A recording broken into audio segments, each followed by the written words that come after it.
whatever you'd like.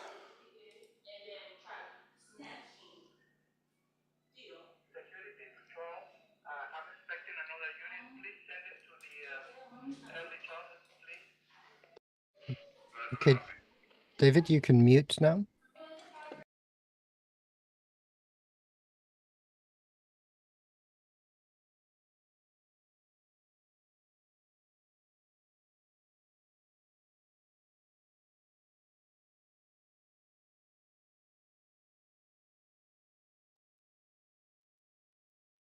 Well, hello, everyone. David Paskin has asked me to stand in for him this evening, or this morning, depending on where you are. A slight emergency, so let's do our usual round. And it is a great, great pleasure to see Lois back. And we're going to start off with her and say, hi, Lois, good to see you back. Tell us how it's like to be back with us. Well, it's very good. This is my first time on Zoom for a long time. I broke my hip. I had surgery. I'm recovering. I'm doing good. But hey, man, it's Zoom. This has got to be here. It's a Friday. What can I say? It's so great to see you back. I'm really glad that you're up and around again. Yes. And I do have a question for later. So when we get to the business, yeah, there we go. Perfect. Cool. Ray, you're always the first in. So how are you doing this evening? I'm doing well. We're all excited. We're getting things ready for Ivy to be at Consumer Electronics Show this year. And that's going to happen next week. So if you're going to be in Vegas, join us at the Venetian Hotel. The Ivy booth will be there. And I'm going to be remote via Ivy. What an idea. 9 hours a day for 3 days in this box.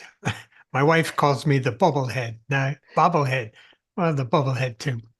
Anyway, join us at CES if you're coming. Wow, that sounds exciting, but that sounds like hard work as well, even if it's remote. It's a challenge. Cool. And on my screen, Ben. Hi, Ben. Welcome.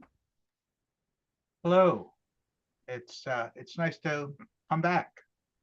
I haven't seen you for a long time, but it's good to see you back. Oh no, there's too many other call it non-electronic business that had to be done. Yeah, we've got to accept the balance of life with a bit of a non-electronic business, that's for sure. Frank, how are you doing today? Good, thanks. Happy New Year to everyone. Oh, thank you. Same to you. Same to you. You back in the running, or are you still on a break? Last day of holidays. Go back Monday. Okay, cool. Cool. It's very strange here in Poland because as of the 15th of January, we're on our winter break. So we go back for a week and then we're on winter break for 2 weeks. So very strange January this year. Good. And my friend Mike Latte has just jumped in. Hello, everybody. Do I sound better this week would be the official answer. We can even see your new mic. I'm really getting podcast-ish this week. Tell us what it is and tell us what your workflow is. All right. So quickly, I am now an investor in, no, I'm kidding. This is an Elgato Wave DX, if anybody is familiar with the beast. So it's not bad. It's different, but it is more. I was using all these last few weeks. I've been using a condenser mic versus a dynamic. So now I'm in the dynamic world now. So with this Wave DX. So have you graduated to a podcaster or to a gamer? With being in the Elgato world, very good question. No, I have, even though I support a Stream Deck, to be able to do, funkiness between, this or, anything else, but changing such But no, I am gamer world. No, I gave up gaming a long time ago, and I'm sticking with it. So I'm not getting into the Warcraft or all those wonderful. I can't even say the names, so that tells you how much I'm into the gaming. So yes, if anything, I would be into the retro gaming. But so my workflow is basically the Elgato DX, which is an XLR mic. It is not a USB mic, it is an XLR mic. So I've got it going into my auto mixer, which you can see just over there. That's my Behringer over there in the corner. And then I feed that back through into my ATEM Mini Pro, and the video and audio is in sync. And this is what you guys usually see me every week coming out of the ATEM into Zoom on my PC. How are you feeding it into the ATEM Mini? It's just I'm going out because I'm in the studio. What I'm actually using is the XLR main outs of the audio mixer and going right in directly into the ATEM 3.5. And yes, I know I'm going from unbalanced to balanced, or balanced to unbalanced, in the ATEM being the 3.5. But again, the key to doing that is short cables. So it's best if you're only going to do unbalanced for, a balanced to unbalanced type cable. Of course, the rule of thumb that we use in the audio world is 6 feet or less. And that's pretty much what I am. You keep saying 3.5. I bet a lot of the American folks don't know what you're talking about. Yeah. So 3.5 millimeter jack, which is a 1/8. Yeah. Yes. And I'll do the millimeter, I don't even remember the actual millimeter one, but yes. For American folks and international folks that still believe in inches and all that fun stuff. That is the real shortcoming of Elgato's ATEM Minis, that they don't have a professional audio input jack. The Blackmagic ATEM Minis. Mm. Yeah, you said the Elgato ATEM Minis. Sorry. They only Elgato only wishes they had actually an ATEM Mini. You never know, they might make one. At this particular point, you're right. The main situation with the ATEM Mini line is that it is an actual 3.5 millimeter or 1/8 inch connector. But yes, it would be nice if they were actually, I would have preferred myself an actual mini XLR instead, them to actually use mini XLRs versus the 3.5 millimeter 1/8 inch connector. Yeah. But it's not so much about the connector, it's just the fact that the signal is unbalanced, isn't it? True, but again, with the mini XLR, you'd be balanced to balanced. Mm-hmm. Because again, you have your ground, right? Right now, what makes it unbalanced, unfortunately, is the fact that ground had to disappear as soon as it's leaving my Behringer mixer. It has to disappear. It's no longer grounded anymore going into the ATEM, which is unfortunate. But again, as long as you don't have, it's all about cable management, right? And cable length, right? You don't hook up 25-foot cable if you only need 3 feet. Or I'll change that to meters for my Canadian guys, but I won't go down that road. Yes, the production world doesn't know if it should be metric or not. The production world likes to talk feet. Then all of a sudden, when we actually potentially can get our cables made from other metric-based company or countries, then all of a sudden they look at us going, what do you mean 25 foot? No. I'll get you a 10 meter, 15 meter. And then, then we have to do the calculation. Then all of a sudden it turns out to be, a foot less here or there. Yeah, but the kitchen itself is no better with all its gallons, milliliters, and pints and mugs. That is a really interesting one. Mugs or cups. You aren't referring to the Zoom test kitchen, where you're absolutely not. We all know what we're talking about over here, don't we? I want a Zoom test kitchen mug. Now that you said it, I want one. You have the best kitchen mugs you could ever have. Look at him. John, welcome with your new toy box today. Well, I'm just briefly coming in here, and if anyone needs access to CES, reach out to Ray or myself, and we'll get you into the exhibit. Sounds good. Sounds good. Hasmuk's put his hand up. Maybe he wants to join you. No, I have a question for you, Robert. When we start up the Zoom Test Kitchen meeting, do you force everybody's video to be on? Not that I know of, no. Well, you know, it's late here and I normally join the meeting from my bathroom. It's quite embarrassing. I have to make sure that the phone is facing the wall or something else. And my fingers get slippery now and again, so I miss the controls. So I'm Operator, I think we've lost control.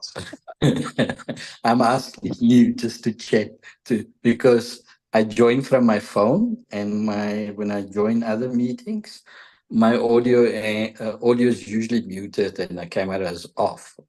But with Zoom Test Kitchen, it's always camera goes on and I get unmuted. Okay, I will check that with David, because David sets it up and on his license. I'll make a note and check that. But thanks for the feedback. We wouldn't like to put you into an awkward position. I thought if I'm graphic, it'll get the point across. So thanks very much. You know, there's a solution to this. It's called a sticky note. You just stick it on the face of your computer. Your camera can't see anything. Yeah, but Hasmuk's on his phone, so he doesn't know which camera is going to come on. Well, what do you mean he doesn't know which camera? The front one, the rear one? Well, it's always the front one when you start. I know that, Louis, but I know. I'm teasing you. As I mentioned, the ambience in the bathroom is not that conducive for putting a tape on the phone. Okay. Good. I'll get off my soapbox. I didn't even know that in a meeting that the meeting host could force someone's camera on. I didn't even know that was possible during a meeting. Is that something you set up ahead of time, or is that during the meeting you can just turn it on? No, that's something you set up when you're setting up the meeting, and it's the license holder who sets that up. And do people have to agree to it? Like when you come in?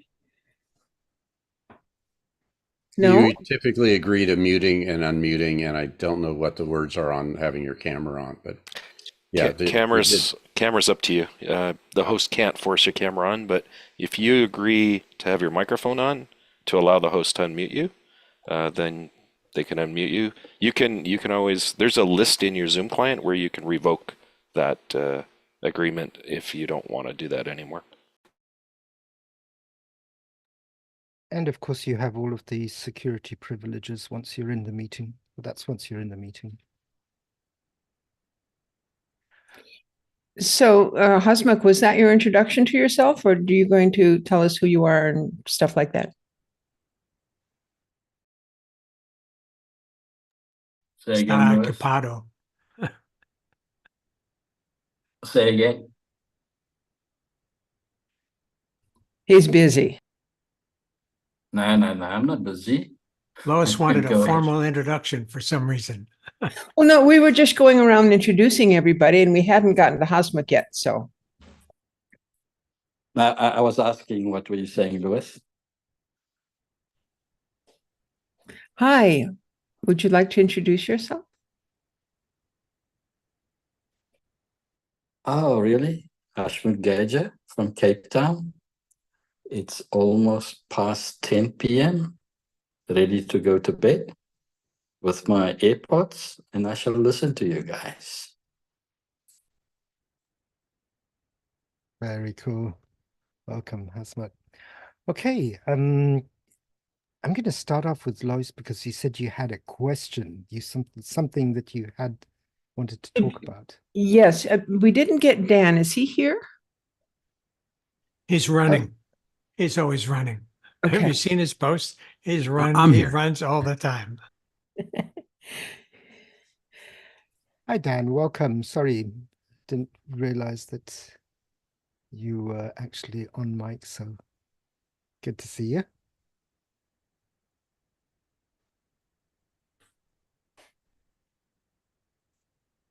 Okay, well, Yeah. if nobody's gonna do anything, I'll jump right in here. This is like the most simple kind of Zoom that we've got. You know me, I don't have lots of extra bells and whistles and things. So I'm hoping to get an answer that is a Zoom only answer, and doesn't require any purchase of extra stuff or any additional apps or anything like that. Here's the situation. I have a friend coming up with a birthday. We're going to get together on Zoom for her birthday, and she loves to play games. So I have found this wonderful Boggle style game online. And what I was hoping to do was to have her and I together and then have me share screen with a portion of screen so I can just have the game up there. And here's my question. I can move my mouse and interact with this thing because it's on a browser. Is there any way on Zoom that I can see something from her, some pointer or something, or give her control of my pointer or something? Is there any Zoom magic that can help us share this screen?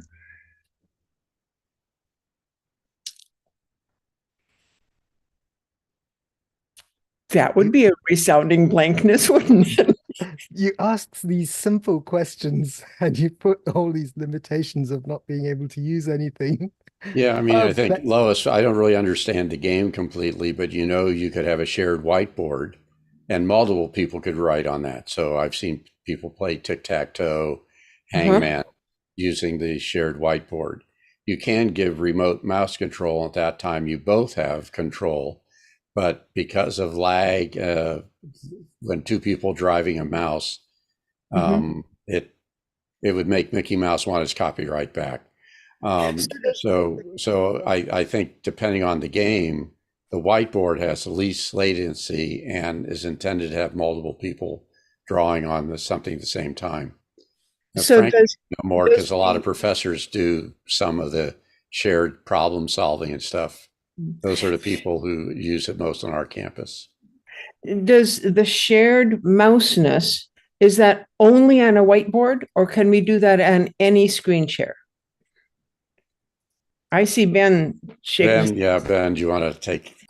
I haven't used it, but I've seen the controls that say you can give permission. I'm not sure who you can give permission to, but if it's just you and your friend and you're both co-hosts. Ben, your voice is very low. Can you bring it up a little bit? We try to hit about 23 to 24 on the meter here, and that would help because you have something valuable to offer, I'm sure.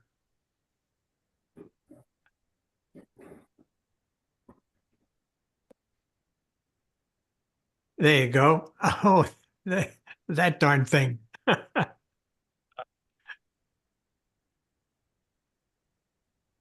Let's give it a test. Okay. Is this any better? Yes, sir. Considerably. So yeah, I use this only with some friends who are musicians. I'm not, but for me to talk to them, they're all on fancy rigs.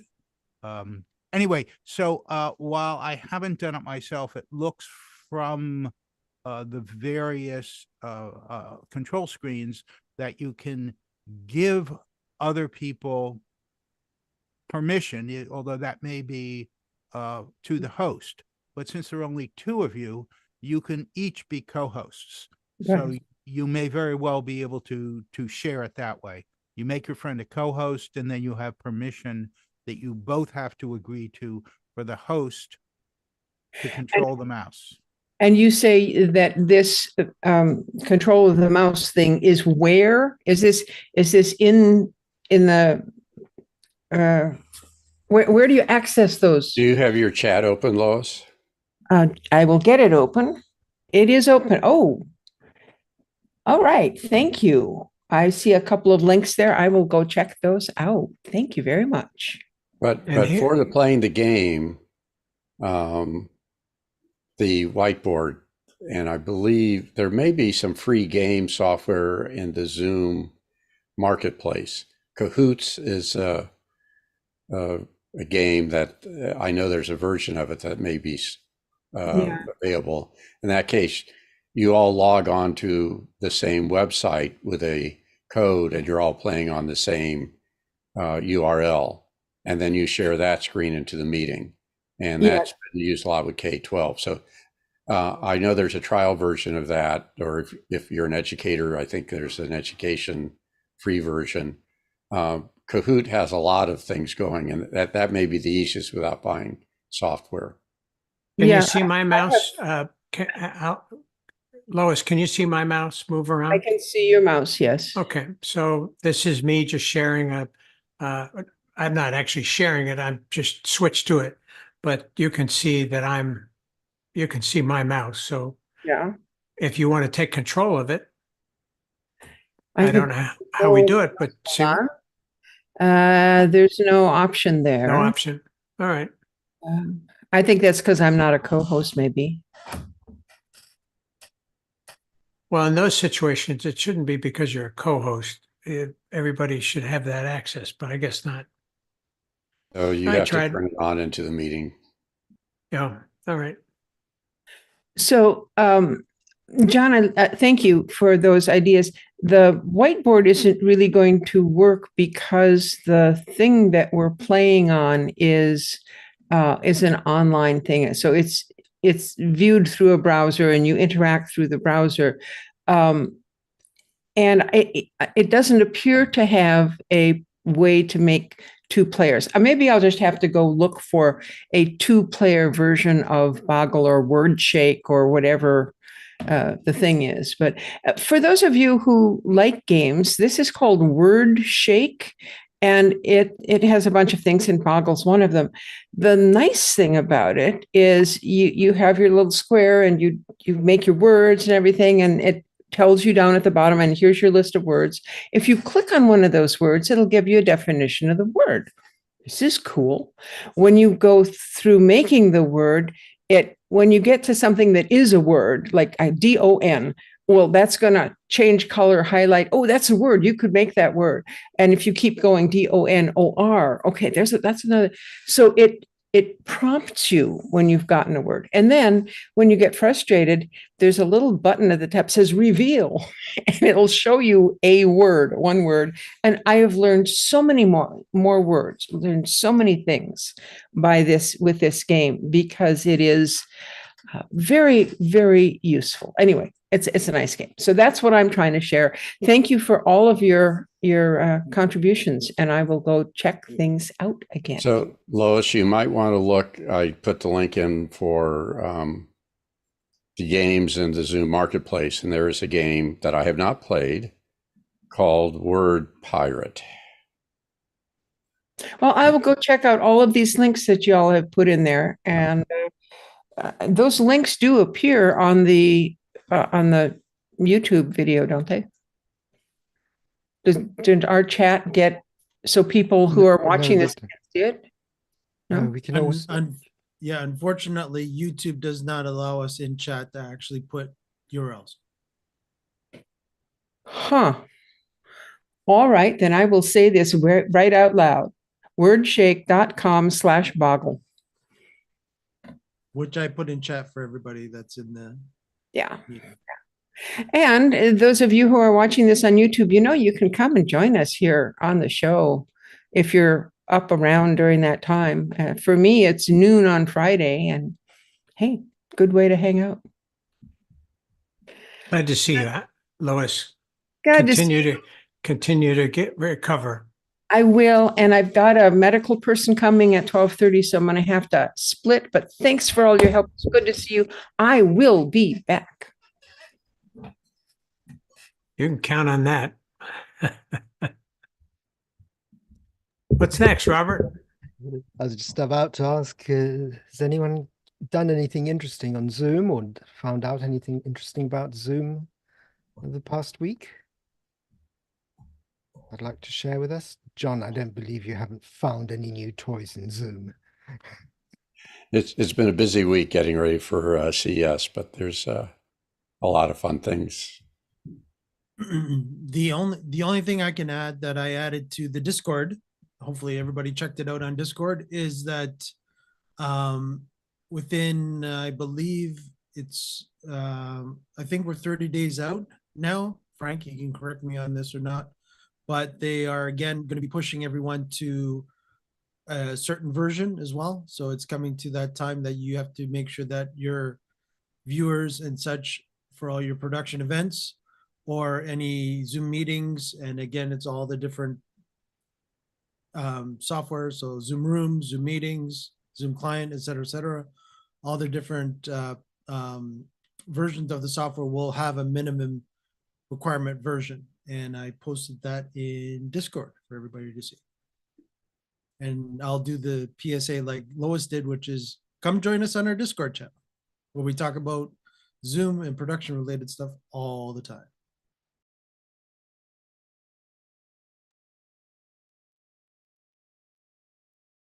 Hey, anything else interesting that anyone's done with Zoom that would like to share with us? Robert, you're the busiest one of all of us. What have you been up to? I've been working with equipment, getting ready for a big event at the end of this month, because we decided at the end of last year that since Windows 10 is going to be, well, the support for Windows 10 is going to be dropped at the end of next year. We looked at the price of laptops and the price of computer equipment to replace our Windows 10 equipment that couldn't be upgraded to Windows 11. And bought a whole stack of Mac Minis, M2s, and decided that we'd go down that route. Only because the price was really good at the end of last year for Mac Minis.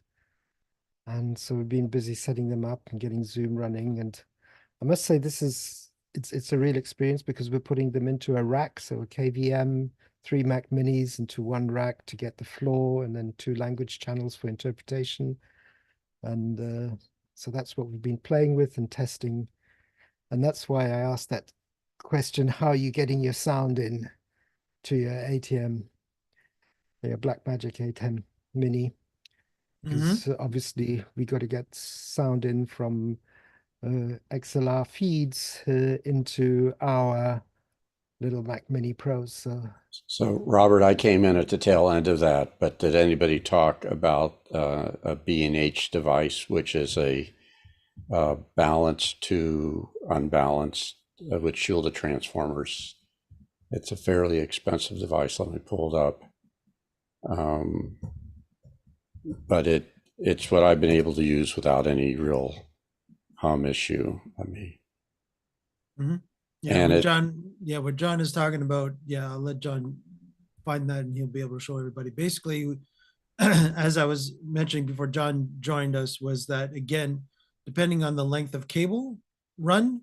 So if the audio, if again, in Robert's case, if the front of house is going to be in a different location than he is, and he's going to be more than 6 feet, then definitely you should be looking at what John is about to show us. As we dance along, what this does is that balanced lines are one thing, and then there's the level, consumer level and regular. So I'm gonna have to look at all. I got to remember what year I bought this in. John, is it a Radel product? Yeah, that's the one. Mm-hmm. Let me see if we can find it. Radio engineering. Yeah. And Robert, that would be, I don't know if you have Radel in Poland, but that would be, you probably look at, you mentioned that other company, which is an American company as well. Oh, Robert can hear me now because I'm talking about him now. Actually, I was listening because I had the monitors on. Okay, so yeah, so that company that you mentioned, because you don't have Radel, do you have Radel, access to Radel products in Poland? Well, I do have a solution because we've been using them. It's just that I'm putting them into into a rack box at the moment. So, Mhm. and I use Palmer equipment, very Yeah. similar to the radar. Yeah. DI boxes, active DI boxes, one direction, and then I actually use these little bearingers to pull the XLR into the computers, and use the USB port on the back to go in, so I don't go through an unbalanced signal at all. Right. Right. Again, yeah. But again, you're with the danger of the USB doing it USB is that, again, potential of making sure video and audio are in sync are just going to be that more complex, right? Where the ATEM does have that capability within it, because you can sync the audio and video within the ATEM before it actually goes into the computer at that particular point, right? Where you can actually back it up. Perfect example is I'm bringing in the camera that you're looking at me now. I had to actually go into the actual ATEM software itself to tell the ATEM to actually be 3 frames, to delay my audio 3 frames. Okay, so To make it in sync. the actual rate, it's the J-ISO stereo 4 dB to minus 10 dB converter with Jensen transformers. And their part number, if I could take a look at it, is R800 1025. Am I allowed to share? Do we have screen sharing? Yes. Yes, you should do. Okay, so it's a nicely built box, but the main thing I like about it is, okay, so here's your XLR input, and then it has a ground lift in case you get a ground loop, and then it has an outlet adjustment, and then it has both 1/4 inch and RCA and a TRS. So this has been very successful. We keep the run between the ATEM and this down to 6 inches. We actually use just a TRS little mini patch cord, and it's all within the case. So it's almost as good as having an XLR grounded line. And then the long line from our other mixer is a standard XLR audio cable. And here's what they show, the sort of the hookup of it.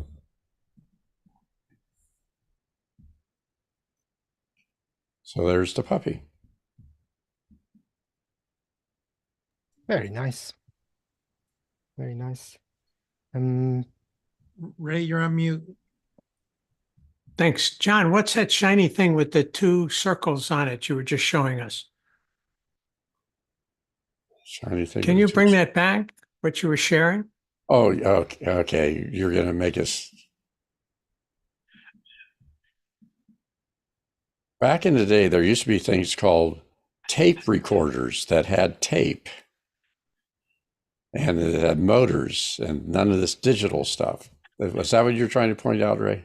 Perhaps. We have Ray Harwood's joined us. Ray, welcome. David's occupied, and Robert's running the show here, but I noticed you were here. Welcome. What's up? Yeah, not much. I was out on YouTube there to begin with. Old Desert Lizard's me, if you haven't made that connection along the way. Oh yeah. And I was eating and doing a couple of other things, and now, stopping in to say hello. Yeah, and Ray corrected me on it is February 3rd. And Ray, do you know the minimum version? Do you happen to know that? Let's see here. I think I had that quarterly life cycle for Windows client is 5.14.5. Most everything in the 5.14 area.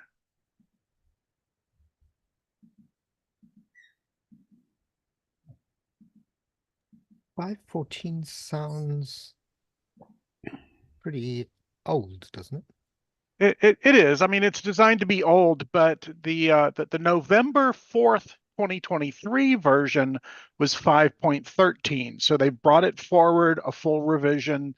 And they typically bring it into a mid-level revision, because as we all know, when they make out a major version, there's usually some sort of a glitch in there, and so you wouldn't go to 5.14.0. So 5.14.5 is their version of choice, and seems like every quarter it goes up another notch or two. Cool. Good to know. Good to know. And so that people will be forced to update on that day to this minimal version, will they? Correct. If you are not running 5.14.5 when you attempt to join a meeting, you will not be entered into the meeting until you upgrade. And that pisses a lot of people off, but all you have to do is upgrade your own machine in advance.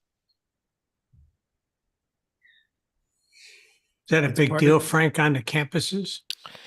Yeah, we do it 3 times a year. We're further along than Zoom's minimum. We have our own standards. Usually it's for the experiences.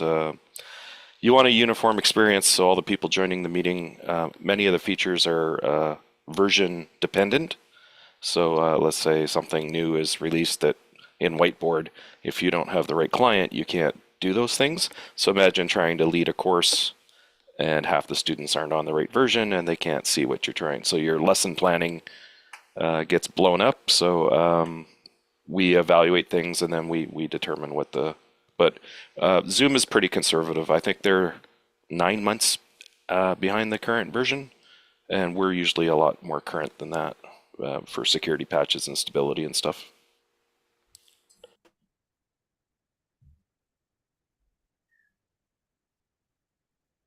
But it does upset people. We send out newsletters and we contact everybody and we put it on our support sites, but it always surprises everybody. And people get upset because the first time they go to log into a meeting and they show up 2 minutes before the meeting starts and then they try to log in and Zoom stops them and says, "Oh, you can't join the meeting until you upgrade." People get upset and they think that's outrageous, but I check for updates almost every morning. As soon as I turn my computer on, I say check for updates. Yeah, and 5.14.5, I just looked up in the Windows release notes, came out April 18th of 2023. So that's about 9 months, right? I think their target is 9 months. Yeah, for us at the university, if they're university machines, they get pushed and they're not at the latest, but they're not at the earliest. Where we have our problem is with the bring your own device. So our students typically have their own device, and usually they're further ahead with the updates than most of us are because Zoom is very good at queuing that.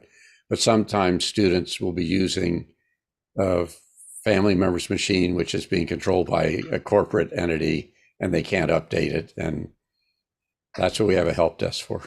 Yeah, the biggest problem I find is people who don't have administrative control of their own device. So if you're not the admin on your own computer, that can cause problems.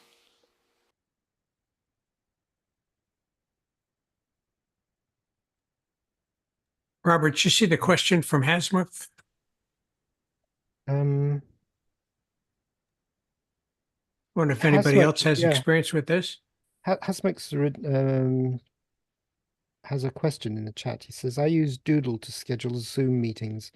Considering Zoom's scheduler, can we consider a high-level summary in what works and what does not? I would say hopefully David comes back before the end of the meeting and he can tackle that one because he's been testing them. Yeah, David did a good discussion of it last time. I used Doodle. I switched to Calendarly, which had a very good Zoom interface, and now pretty much all that functionality is in Zoom. If you're paying for Doodle, you could get similar, if not more effective, scheduling with Zoom with their built-in calendar now. So you've actually moved across, John, have you? I have to do there's me personally, and my calendar is one that's so messed up you don't want me to talk about it. But the California State Parks is using Calendarly for its scheduling of its field trips.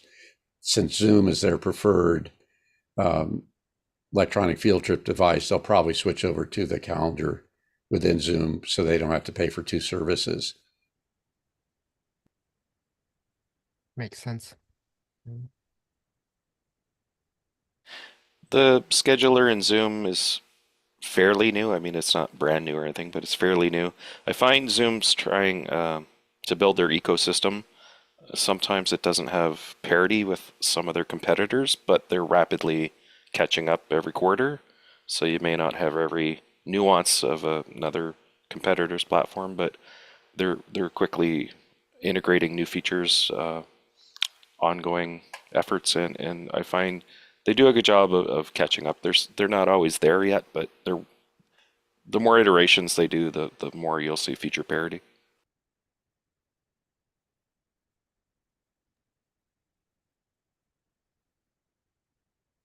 I will jump in with one other sort of release notes type update.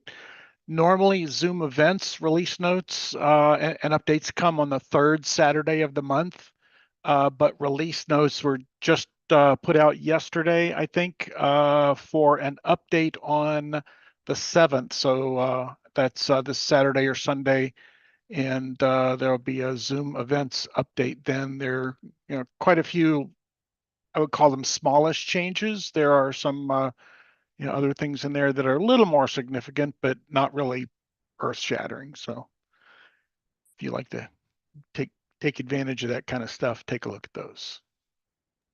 Zoom events came out with a lot of flourish. Do you do a lot of Zoom events, events, Ray, where they're scheduled and promoted and exhibits and all that? I've done 5 what I would call production level events in the last year. A couple of them that I've done, and then a couple consulting with other people. I've done a lot of testing with it. I've done a lot of demos with it. People who've they're looking at getting Zoom events, but they don't really have a clue. Blah blah blah blah blah. And I just like, okay, look, I'll bring you in a Zoom meeting. We'll create one together, then we'll launch it, and so I do that a good bit. So yeah, I'm in it a lot. Robert, are your events Zoom events? No, or are they mostly webinars? You know what? I took a slightly different approach, and Ray here was Ray Harwood was very helpful in guiding me, because I went down the Zoom sessions route. And Zoom sessions is like Zoom events, but it only allows you to have one concurrent session at any time. So the reason I went down Zoom sessions is that Zoom sessions brings a lot of functionality to webinars. In other words, you hold a webinar that is just a webinar like you think of a webinar today, but from a production point of view, you have a backstage. So you can bring people in the backstage, deal with them, put them on stage, take them off. That's really helpful when you're having a big webinar with lots of different people coming in at different times. The second thing that I really like is that Zoom Sessions has the production studio in it, which also becomes available when you're using it. And Zoom Production Studio allows me to produce webinars that are being streamed in a very, very clear, simple manner, because for my simple layouts now, I don't have to pull out the ISO feeds from ZoomISO and then stick them all back together in the right format in vMix or in OBS, depending on the side, and then stream it out again. I just take it directly in Zoom Production Studio, format it, and have one person sitting and doing everything. And then the streaming goes out using the standard inbuilt Zoom streaming, which picks up the image of what you are showing to the attendees. In other words, what's coming out of Zoom Production Studio, the live feed. And the third thing that I really like about Zoom Sessions is, with a webinar, when you come to the end of the webinar, you have to end the webinar in total. In Zoom Sessions, you can end the webinar for the attendees and leave all of the panelists there, have your debrief, let the steam out, talk a little bit, and then leave. That is really, really powerful. And that's why that's a function of backstage. It's a function of backstage, but that's why I chose Zoom Sessions because most of my events don't require what Zoom Events does for you. And well, because maybe I'm not selling it as well as Ray is, but my clients, I don't think, have reached that level of maturity in the way they run events to move to that stage. Yeah, my client that I've talked about a couple of times that's having the 10-day event in March. He's basically made the decision that he wants to use Production Studio and that he wants his volunteer staff to be trained on using Production Studio.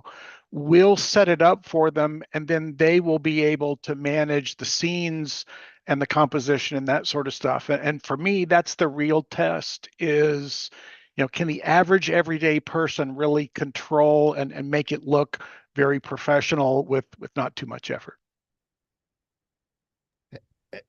To be very, I know that you said the average person, but for me as a production person, it took me less than 5 minutes to understand the logic and to be able to move around Zoom Production Studio. It is so simple.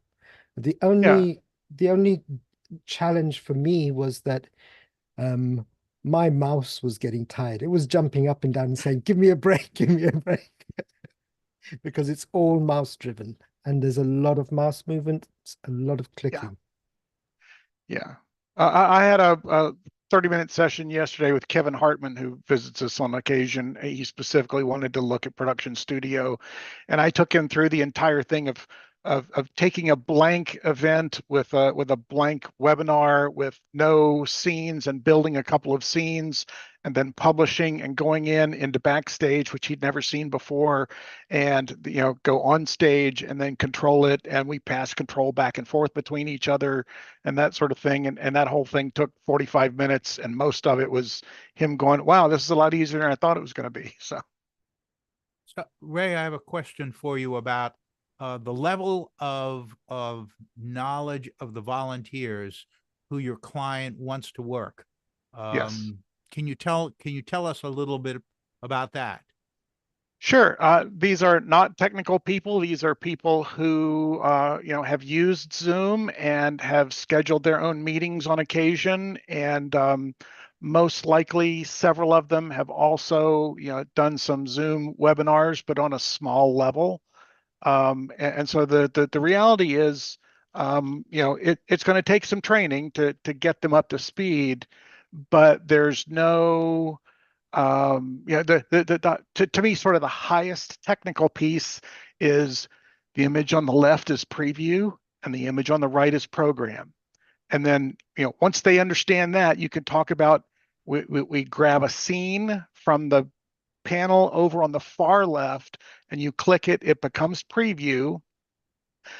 It can either be pre-populated with your participants in it if you've set it up that way initially, or it can come basically blank and you get all of the participants in a separate window in the bottom that you can drag them to where you want them.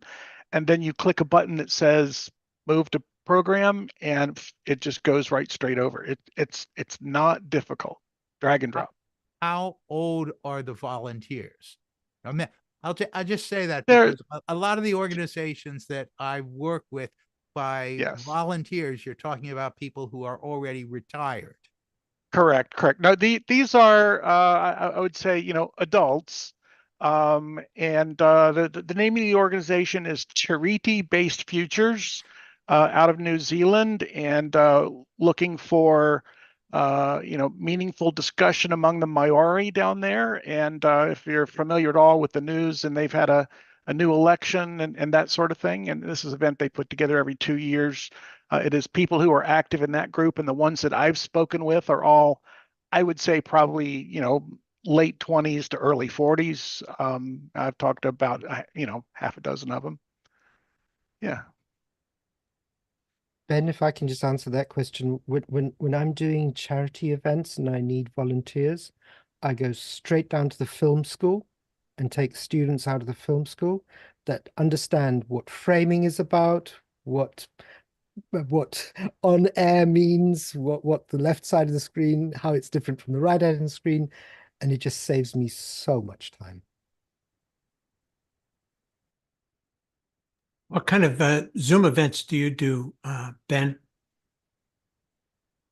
I was involved from time to time in alumni organization events, where part of it, depending upon either, for those of you who are in higher education, either it's top down, where the organization, the university or high school or whatever wants to run it and wants total control and wants their people, they may contract it out, but they want that kind of control over all events, or it's bottom up.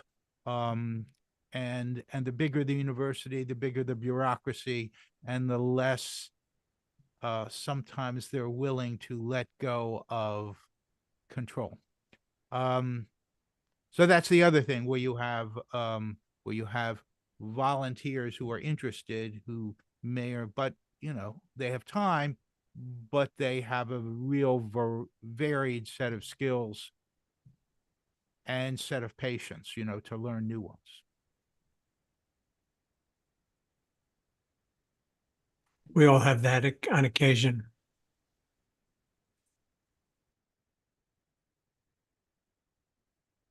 So much. But I'll just add that sometimes when you get some of the real energy and movement for I don't want to say change, but I want to say change in use of technology can be a ground up use from the bottom up, grassroots, where you have people who want to do things different, and that's sort of what happened during the pandemic. But with big organizations, they are still, because the alumni affairs administration in universities is often the tail end. They're not the researchers, they're not doing the education. The classrooms may be super high tech, but the alumni organization is sort of the tail end of technology and some other things. So getting buy-in becomes more difficult than you would even get among your lecturers and your professors and your students. It's just they're worried about different politics. I mean, the blow-ups that we've seen in the past 2 weeks about university politics, that sort of thing is happening among the alumni administration and among the alumni volunteers.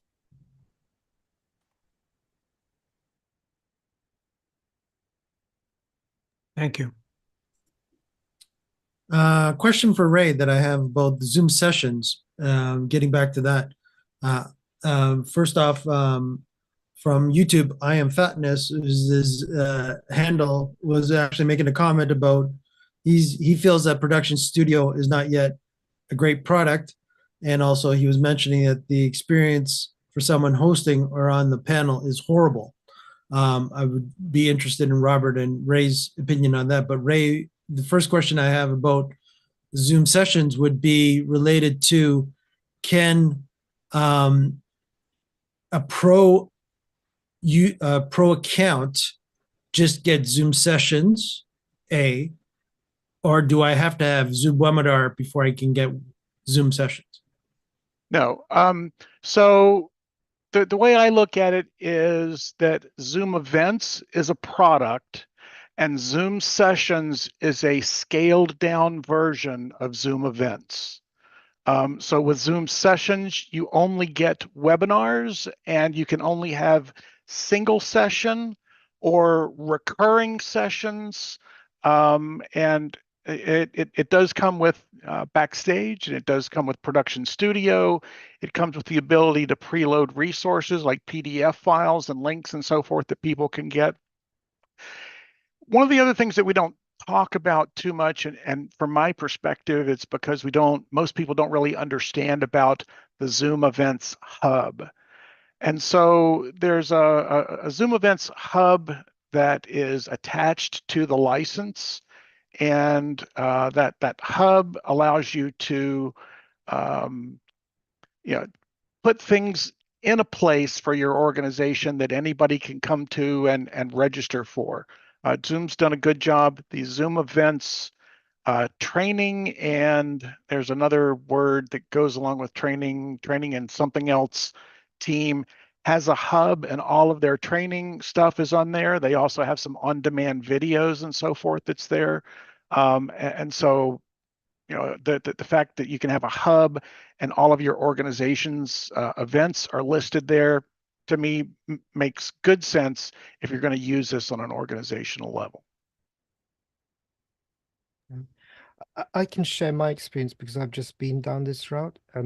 I wanted to get a sessions set up. I set up as a new user and bought a sessions license. However, they wouldn't sell me a sessions license itself without having at least a pro license.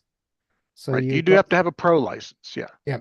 So you have to have a pro license because that your account then becomes the Zoom Pro 1 or whatever pro license it is, and then you have a sessions license attached to that.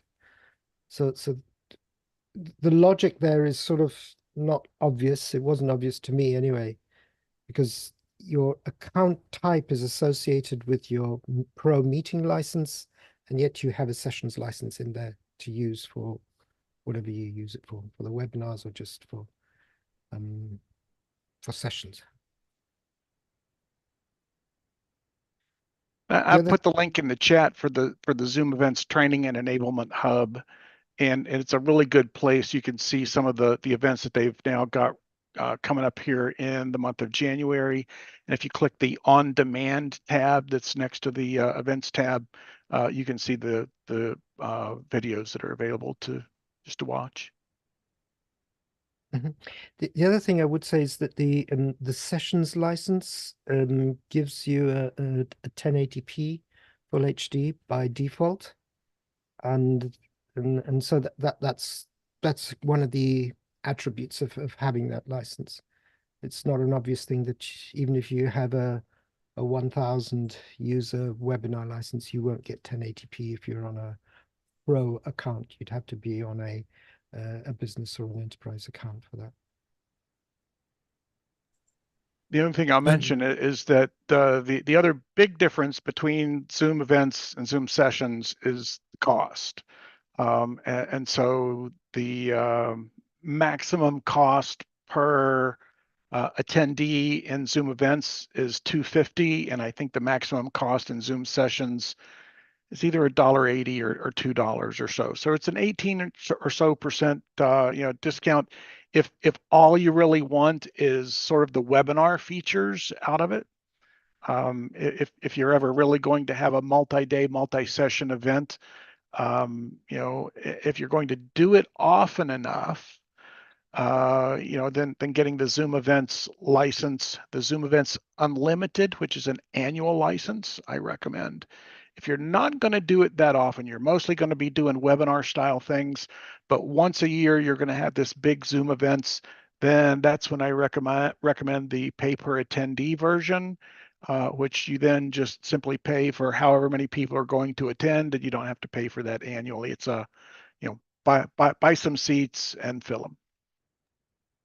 I would also say if you're having that once a year big event, then you grab hold of Ray and you say, Ray, I want you to support me in this event, because the learning curve is so long. It is so long.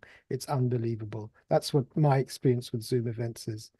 Well, and I have to say, kind of back to I think Ben's comment and his train of thought earlier, is it depends on who you run into.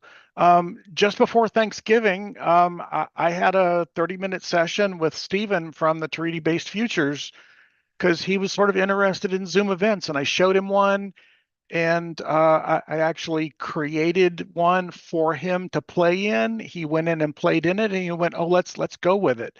And he spent a little bit of time with a couple of volunteers that once we actually opened up his event, I'm the host of his event. And I'm going to sidetrack for a little bit and go, with a pay per attendee license, you can create as many hubs as you want. So I created a Taridi-based futures hub that we can put any events of theirs in there. And his event is in there. And he got 3 or 4 people who went out and got all the pictures of the speakers and all of the bios and all of the information about the 40 sessions that they're having. And they all went in and put that all in, and it was done in a matter of a week. And so, yeah, I think their group is sort of, not high tech, but they're at least far enough along that the learning curve hasn't been too bad for them. I've been real impressed with how they've come out. So cool. A lot of good knowledge there, guys. Thanks for that. Yeah.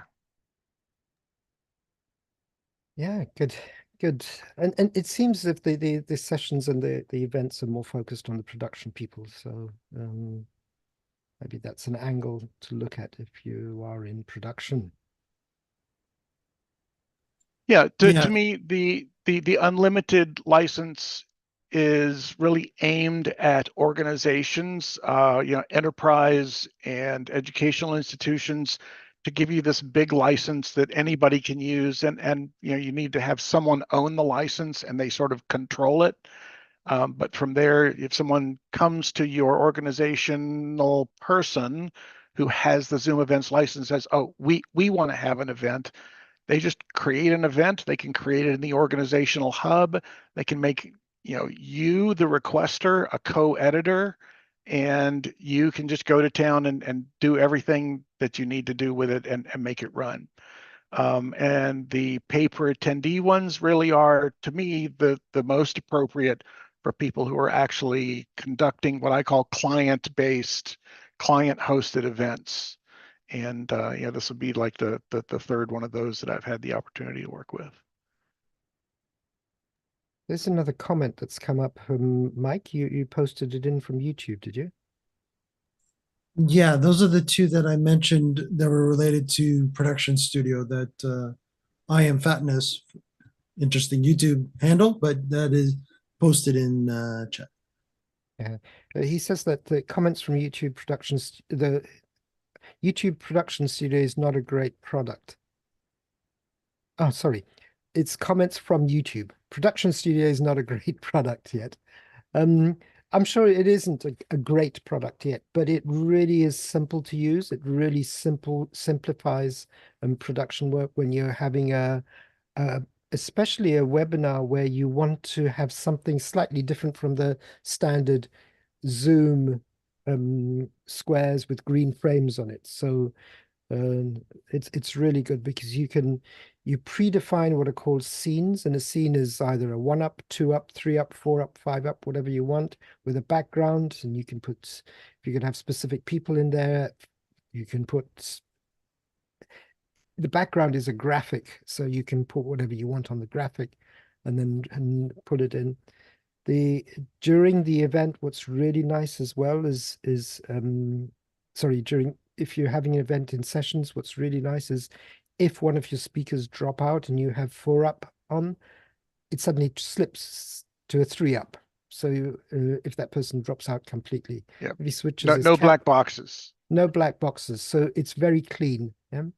And you can also have these vertical type situations where you have 4 people next to each other, as opposed to 2 people looking up and 2 people looking down at each other. So there's a lot of easy, quick things that you can do in sessions when you, especially for not only for webinars, but for streaming as well. The other thing I'd mention, Robert, is in the creation of a scene, you can create a scene that has shared content in it. And you can either put the shared content with 1 or 2 or 3 or 4 people on a side or below, or no people at all, and you can switch easily between them. And you can have multiple presenters screen sharing at the same time. And the guy who's running production studio can tell which one of these is going to be active at any one time on a scene. So you can have the person who's about to speak already start their screen share and have it all ready to go while the current person is speaking, And then when it's time for them to go, you switch to a scene which has your moderator and your next speaker, and they can be introducing them. And when they go, okay, Sam, take it away, you switch to the next screen, which has your speaker and just their shared content. And all of that flows fairly seamlessly. So it's, yeah, is it, you know, a full crew, TV crew, you know, all working? No, but it's a lot cleaner, I think, as Robert said, than just a plain everyday webinar. Yeah. The other thing I like about Production Studio is when I look at my workflow Zoom sessions, I'd have to bring everything down, go into ZoomISO, isolate the individual speakers, put them into either vMix or OBS or something, put the graphics together, and then send it out and send it up again. So I've got huge internet requirements. I've got huge requirements in terms of stability of that internet and redundancy. While using Zoom sessions, everything is happening on the Zoom servers at a data center, if I can say, in the cloud. So I'm not really worried about that. And even Well, when I stream, yeah, actually, Robert, as Sam Kagaiko and I had, you know, some conversation about this at one point, that's actually mixed on your PC as the production host, and so all of the compositing of the various elements, it has the same you know, throughput requirement that you would have as the viewer, but it has one more outbound requirement of the finished product. And so that really does come from your host or whoever's managing the production studio, comes from that person's machine to go out. okay, I understand what you're saying. I'm not sure if it's actually pulling down the individual ISO feeds and then mixing them and then sending it out. I don't know. But I remember Sam said that. You're right, Ray. But definitely just the whole concept of not having to have additional equipment because you're dropping well, you've got a Mac Mini that you need to have for ZoomISO. You have to have a vMix machine, which has to be a pretty powerful machine. And then you've got to have a host machine, which you're doing things on. That workflow is a lot simpler. Correct. John. It's all on one machine. Yeah, it's pretty cool. John, you've got I your was just hand going up. to say, if you remember that movie Men in Black, for those who haven't seen it, it's a reasonable movie, but it's the spy people and they have a little light pin and they push it to erase the memory so people don't know anything. And the problem I have with all these things is that I bring my previous experience. If you approach the Zoom product and this is the first time you're doing it and you learn it, it's pretty logical, it's easy, and some things are decided for you that in previous times I could make that decision, I could move it there, I could do that. The example I have is that, you know, I grew up in a day when I studied television production, when I taught it, there was a program bus, a preview bus, there's a downstream keyer, and all these things. And then Mimo Live came along and Oliver said, it's Photoshop and it's layers. I go, which layer is the downstream keyer? And so it's, you know, you say potato, I say potato. I think what Zoom is trying to do there is make it for people who want to have a better look and still keep within the Zoom space. And they've made some decisions that some people get frustrated with. And I think I hate to say the lowest common denominator, that's not it. For the most people will use it that way. When I think about our faculty members, when they want to do something, and this happened with our course management system, we set up a template and everything looked like that. It was the passive least resistant and they were able to use it. I think you're in the Zoom, it's going to have a look and a feel if you use it, but you have the capability to modify it.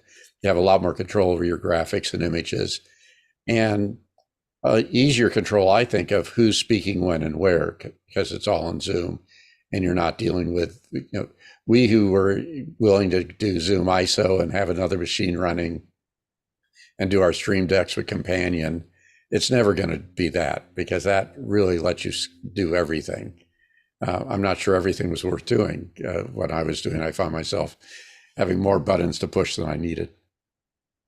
Off of the editorial box now. Yeah, I agree with you, John. That is exactly what it is. But it definitely, from a production point of view, it definitely has its place in the simple, quick production scenarios and probably even price sensitive, if I can say that. Frank? Hi. It's really hard, from a YouTube comment to get context, but I'm reading what was pasted in the chat, and it says it's not a great product yet. And then I Am Fatness goes on to say the experience for someone hosting or on a panel is horrible, but I'm just wondering if that means that they're trying to direct the show while they're engaging as a panelist or host. Yeah, that would be a lot harder than if you assigned someone else those responsibilities and you could just be the panelist or host and you didn't have to manage the event as a technical director at the same time. So I don't know what the context of what that comment meant. I think the context of that is there are some people, when they're a presenter in a session, just want to be a presenter. I'm sitting on stage, I'm talking, and that's all I want to deal with. There are some people who like to be presenting on the stage and also be sitting in the audience watching them do it. And then there are some people who want to present on the stage and they only want to see the audience, or they only want to see section of the audience. And those sorts of things are a little harder to do. They're Right. possible. What I'm getting out of this comment, and I could be misinterpreting it, is that maybe he's saying, or she's saying, that it's not a great product yet, and it's very difficult while you're presenting or being the host. Well, I would suggest if that's what the comment means, get somebody else to be the technical producer while you focus on your hosting or panelist engagement, and let someone else run the show. That's usually, how, there's not too many times where I've been a technical director on a TV show and I'm part of the show at the same time. Usually you have a host or panelists and you're behind the scenes doing the technical stuff. So I don't know if that's what the comment means, but it makes me curious about what they meant by that. But I should say, Frank, what you're saying is what I've tried to deal with our faculty professional development. We all like to think we can multitask, but most of us can't do it very well. And if you're presenting, that should be the only thing you're focusing on. So and for the work I do with the parks, the person who's presenting needs to be focused on that, but we also have to have somebody watching out because of some of not as much Zoom bombing, but for, we've got a lot of students and inappropriate behavior or finding an error. You don't want to be the presenter and then have to jump and do the fix. Somebody else should be there to hit the shield. And I think that's just, teaching people what good practices are. But everybody, there have been times when I've had to be a one-man band because there was nobody else, and my presentations have suffered. Yeah, so, I don't know what this person meant by their comment exactly, and if they want to add to it, that would be helpful. But I could see people saying that production studio might not be a great product if you're trying to multitask. Maybe have someone else do the technical production part of it and be the host. Don't do both. Well, and I've never had the opportunity, whether it would be pleasure or horrible for me to be on a TV crew. But the whole TV crew, my view of what I've seen is, there's a whole lot of chaos kind of going back behind the scenes, and very few people that are on the TV crew have the same experience as the millions of viewers at home have. And so I kind of look at it like that, is that the experience for the attendees and the viewers is very uniform and it's much cleaner. I agree that for the panelists, you feel like you're in a whole different world because you don't necessarily see what the audience sees. This has always been a problem in webinars because the host can control what the audience sees with spotlighting and setting their view to speaker, so they only see the spotlight participants and people who go, oh, I see other people, but someone else is blowing their nose or whatever. Stop that. Well, as a panelist on a webinar, you see something different. And that experience is very similar when you're doing production studio. There's a little itty bitty window that kind of mimics the program window, and you have to kind of look at that and go, that's what they're seeing at home, and I can still see everything else. I'm going to put a link in the chat. I think I've talked about this. I had a conversation with Jonathan Scott, who put together the language event back in November. And then right after that, Denise Lahat, Anissa Barton Thompson, and I, interviewed him. And I basically ran production studio while, participating in this event. Not highly complex, but it shows that it can be done. And yeah, you can see me kind of looking off at the other monitor and doing that sort of thing while I'm chatting, but it worked out pretty well. Well, I think, Ray, the thing you pointed out was that little program monitor. And if we try to relate that to our real event, that was usually what we called a confidence monitor. And I guess in Europe, they call it something else. Help me anyway. But yeah, that's, I think, what people might be missing or wanting to see it better or see it bigger. Yeah. Comfort monitor. We call it a confidence monitor. Yeah, they call it comfort monitor. Comfort monitor thing. Yeah. But to your point, Frank, yeah, I think that comment is worth looking at, because I think we're talking about two cases there. If you're a host, it is really tricky, especially if you're a host who's participating in the conversation, because then you really have 2.5 hats, because you're looking at 3 things at the same time. But if you're a panelist, then it's just like a webinar. We'd see, for example, the gallery view that we have on the screen at the moment. We'd see each other, unless only a group of us was spotlighted, but we don't really focus or don't really understand what's being produced and being seen by the attendees. But anyone who's been in a television studio knows that that is exactly the scenario you have. You see the person you're speaking to, you see the cameras, and you see nothing else.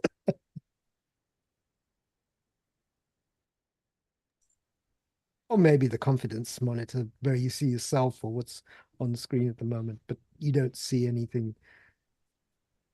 But I still think it's a really simple product to use, and it definitely brings the level up of a standard Zoom webinar. When I first saw it, I thought to myself, Zoom wants to get out of this green frame sort of stereotype that is associated with Zoom and get into sort of a StreamYard vertical format production type for 2 or more people. And that's it. But I don't think it's just it. There's more to production studio than just that. The scenes and the way you change people in the scenes, put presentations up. Because the other thing is, you know what it's like in a Zoom webinar or a Zoom meeting.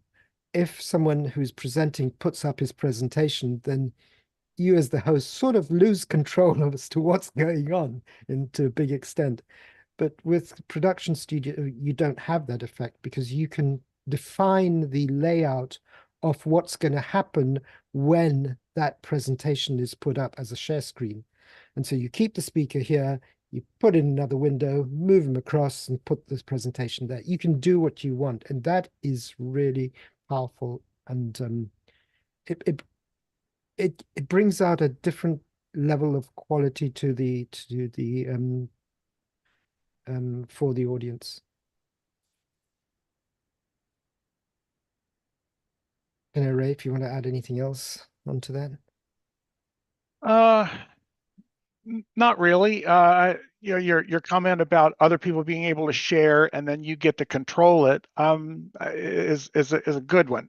The other thing that I like is that I only used it a couple of times during the interview with Jonathan.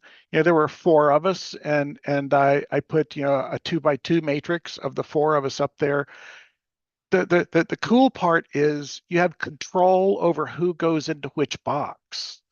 Where when you're spotlighting, you don't really know where they're going to end up. You have some idea of how they might end up, but sometimes it's like, oh wait, how did they ended up over there? I wanted them over here. And with Production Studio, I could put Jonathan up top and then, kind of arrange that. The other thing is it doesn't take a lot of training to just tell your presenters, look, I'm going to not necessarily always have a 16:9 frame of you. I may have a more vertical frame, and please do what you can to stay in the center of your view. And I do have a 3-up, 3-wide view a couple of times in that interview, and it looks pretty good. Every once in a while, someone will lean over a little bit, but it was pretty nice. Yeah, that is very true. Getting people framed in the beginning and making them understand what happens when they move around, it's worth spending a minute and just showing them the effect. I think once they see themselves halfway through a frame, then they understand that they need to stay in the center. Yeah. And of course, and the other, go ahead. Yeah, and putting a yellow piece of what's it called? One of these, and I'll actually stick Post-it notes. Not exactly a post-it, but the thinner ones that you usually use for pages. Just keep yourself between these 2 points on your camera and you're done. It's very simple. Yeah. The other thing is that if you'll use the little name tabs with the name and either what company or what their function is or whatever, that's a little bit more professional than sort of your everyday run-of-the-mill, white on kind of gray name tag. With the microphone button. Yeah. Robert, we've been heckled from YouTube. What are they saying now? Microsoft Team rocks. That Jeff person that used to, be our infamous leader of the Zoom Test Kitchen is checking in on us from YouTube. So everybody say hi, Jeff. Jeff. You rock, Jeff. You rock. I'm not going to ask or comment on Microsoft Teams, not in the Jeff context. I don't think it would be right. But there's some good things you can do on Microsoft Teams. Yes, I agree with you. Okay, coming back to our favorite product, Zoom. Don't know if there's anything else we'd like to bring up? Anything interesting? The only other thing that I thought might be interesting, considering we're talking about Zoom Production Studio, if you want to go to that next step in the Windows world anyways, is good old vMix and talking about the latest of vMix. So it sounds like, and I'll just be fairly brief, that there is a latest beta that was released 7 days ago, and that is now so version 27.0.0.58. So anybody that has been testing the Zoom integration into vMix, it looks like, and I will quote from Martin, the owner of vMix, "We are now close to release with all known bugs hopefully fixed in this release." So that's an FYI to all those using vMix out there, that it will be coming out of beta very, very soon. Basically, they're basically saying at this particular point, when it comes to the beta, the last minute beta stuff at this particular point, they don't really go, when they do the beta before they actually release it, they don't have a sort of a breakpoint between the two. So it goes from beta right to release. So basically, at this particular point, they're saying if you believe there's an issue that hasn't been resolved, to post it in their beta discussion forums. And if not, they're pretty much feel that it's going to be ready to go. So a couple of the new Zoom functionality that got fixed in this latest version was that fixed for vMix, not detecting Zoom vMix plugin was installed. So there was people having issues as they were upgrading through the beta to make sure that they were running into problems to make sure that vMix, because you have to install not only vMix now, there's also a vMix Zoom plugin that you also have to install that works in conjunction with vMix. So basically, it is, for lack of terminology, the Zoom SDK client. So it's sort of equivalent to, in the Mac world, sort of a ZoomISO version, but everything ISO based is still within vMix. It just uses the Zoom vMix client to actually interface with things. That is the way that Zoom does the plugin functionality, so that it's sort of that external plugin.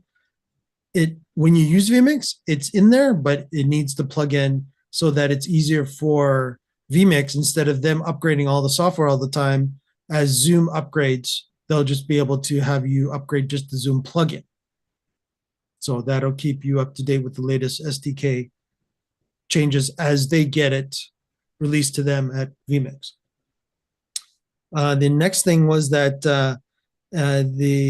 that was an issue that came up within the beta testers, was that the Zoom setup no longer defaults to the first meeting in the list. So anyone that is actually using the actual Zoom integration in vMix, you actually will see that you could actually have multiple meetings already pre-saved. So meeting IDs and user information to be able to log into that meeting within the actual interface. By default, it was defaulting to the first meeting in the list. So the first one that was inputted. So now it does not do that, and allows you the flexibility of, it was saying briefly here, I'm just going to read a verbatim from the actual, from Martin. Zoom setup will no longer default to the first meeting in the list, as this may lead to connecting to the wrong meeting unexpectedly when changing the account that is currently logged in on the computer. So there you go. So again, you could also run your vMix client and the actual Zoom vMix plugin can be two different clients at that particular point, and it's not utilizing both. Before, I know when I was doing some earlier testing in the beta, I could not be logged into my client and into the Zoom plugin at the same time, because the Zoom plugin actually uses the web login. So it was actually conflicting with my two accounts, because I did want to test with one account and actually use another, my corporate account, for my main Zoom client. So some other things that were in the previous versions that we didn't mention, and this was just before the Christmas break, was that there's new Zoom triggers on Zoom. So now you have a trigger on the Zoom active speaker. So now you can actually do on Zoom active speaker while in output, and on Zoom active speaker self. So those are now new options that have been added to the Zoom capabilities. And it's kind of funny, Jeff and Robert Booth were talking about Microsoft Teams has improved, but Zoom still rocks. So yes, we all agree, Zoom still rocks. Absolutely. But yeah, so it looks like, again, Robert, I know that you are a vMixer. Might be maybe time to potentially fire up a machine or two to, again, it should be covered in your license key, as long as you are up to date with version, I believe, 27. If they do go to 28, that might be where you might have to get a newer updated license. But my understanding is that as long as you're up to date with your latest and in your on version 27, at least, you should be fine, and it should be included in your update once they do release the, I guess in the Microsoft world, you call that a release candidate. They don't do the release candidate. They go right from beta right to, it is the latest version. It'll be really interesting to see who uses vMix with the Zoom integration, because on the one hand, you've got a lot of vMix users who are studios, where they have people on site in the studio and they're bringing in a second person and vMix has its own solution for that. You won't need the Zoom solution to do that. And then you have a group of people, now I think like some of us, where we've got a workflow where we have a Zoom meeting or Zoom webinar, we're bringing in through ZoomISO, and then we're putting in, and we're controlling what's seen and what's happening through through a stream deck, and then we're going into vMix to mix it, and then we're sending it out. And I just wonder how comfortable I'm going to feel when I know that everything is running on that one machine with vMix. You got vMix, you got Zoom, you've got the you got taking out the Zoom ISO feeds to go into vMix. The only thing that sort of loses the NDI element, so the network element between the different pieces of equipment. Exactly. I just, even though I know that NDI is a big overhead, from my personal, this is my personal view, I feel much more comfortable when I have a dedicated machine doing a dedicated function and not one machine doing multiple things. And then I'd imagine having 3 people standing over in queue waiting to get to the keyboard to be able to do something on the vMix machine. Right. That Right. sounds scary to me. Yeah. Right. So here's a suggestion that I also have for you too, or anybody out there that's doing this, that are specifically using Windows platform versus a mixed environment like Robert's using, where he's got Macs that he's invested in ZoomISO to do that, and just want to be able to do, have another Windows PC.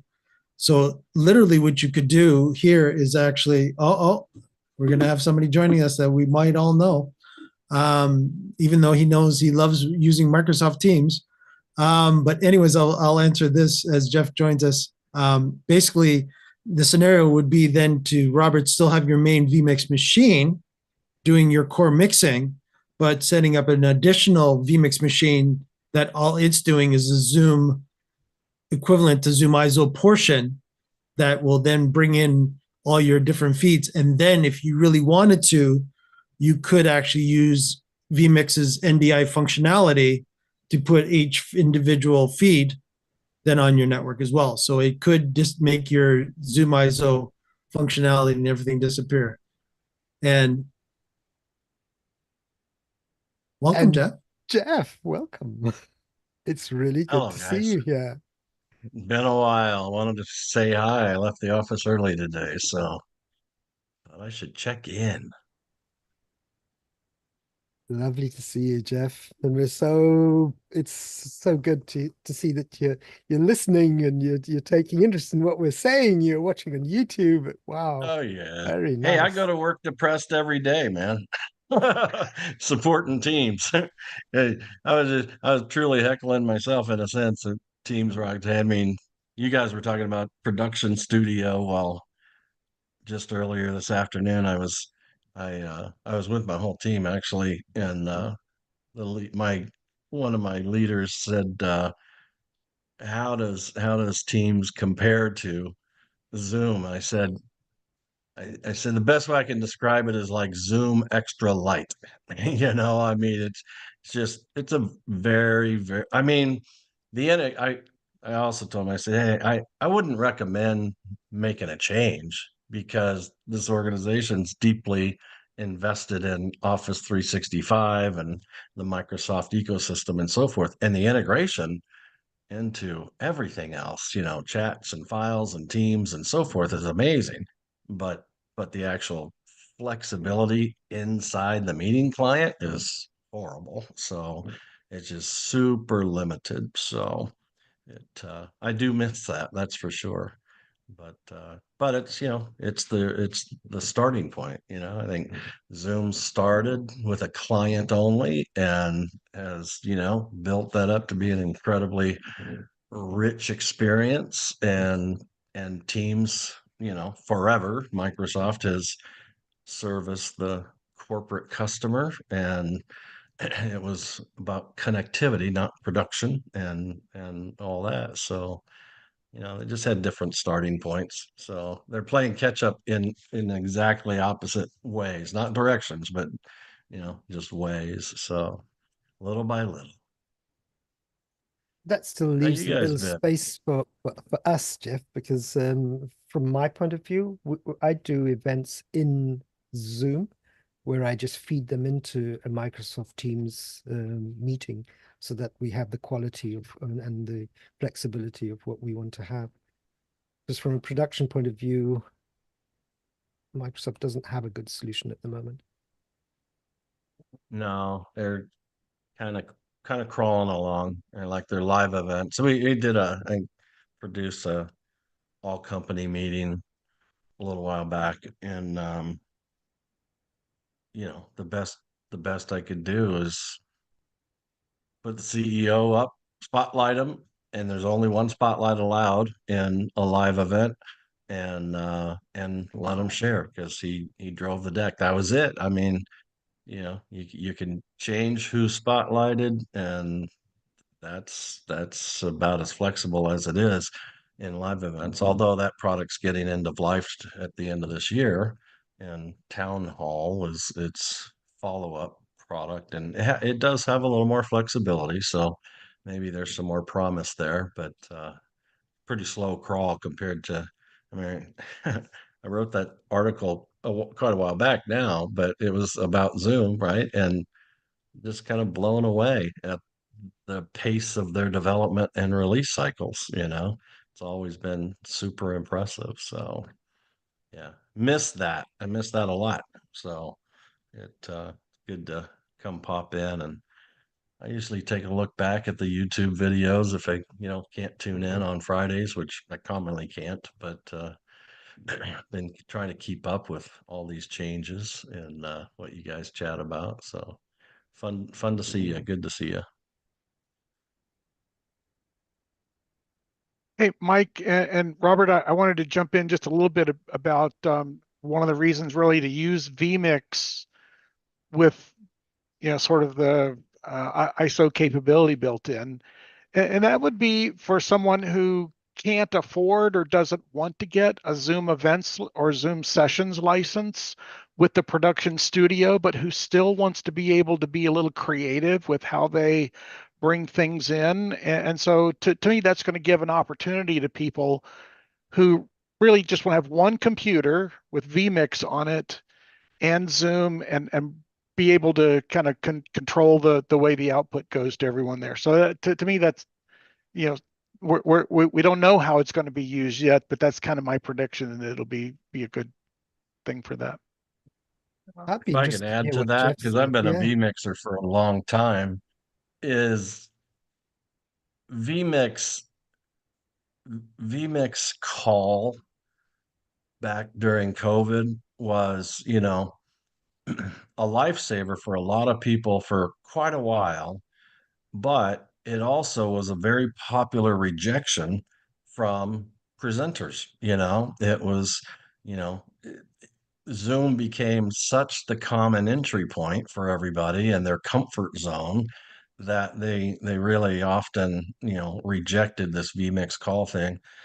And vMix call, not, I wouldn't, I wouldn't say, I would say every once in a while it wouldn't connect, and whether it was a corporate firewall or whatever the case may be, they'd have issues. And it was a browser-based solution, and you had to pay for the biggest, most expensive vMix license to be able to support 8 callers, which would really push some systems to be able to support that.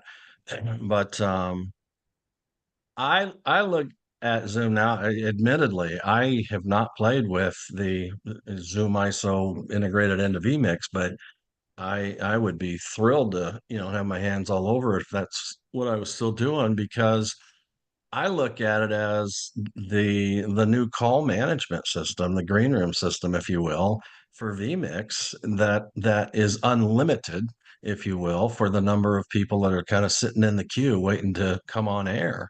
And so I think it's super beneficial that way.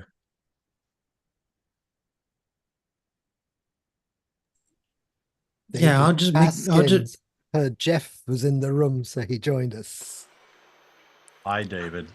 Hey guys, Good I'm to see really you back. sorry about that. I had to deal with something. I just came in at the real tail end of this, but I just want to say that I had I was doing a recording for someone of a sort of a dramatic play this week, and because they wanted kind of the fancy backgrounds and transitions and stuff, I brought them into Ecamm as interview guests, and I immediately regretted not using ZoomISO or not using Zoom. And so we actually did 2 takes over on that platform, and then I brought them all into Zoom. And that's because these folks, you know, one was on an iPad and the other one wasn't plugged into Ethernet, and they're not us. They're not coming to this prepared, even though I told them.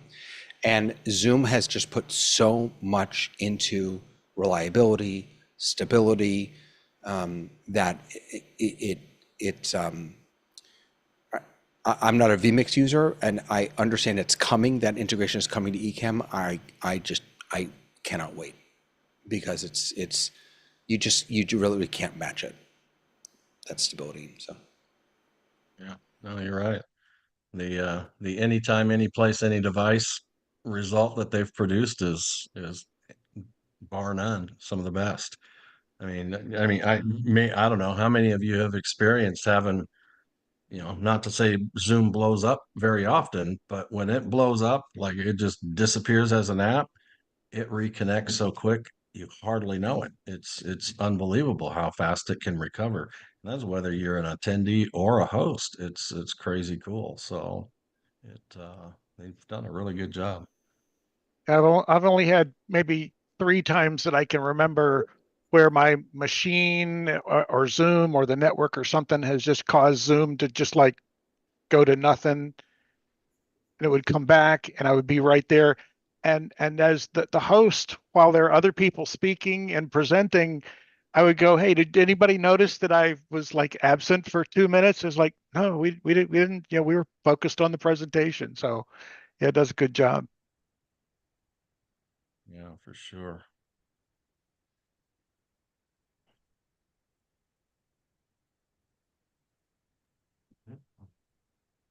I think we're also happy to see you, Jeff. We just have nothing to say. We're speechless. Nah.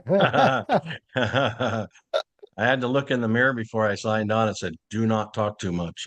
I just wanted to come in and say hi.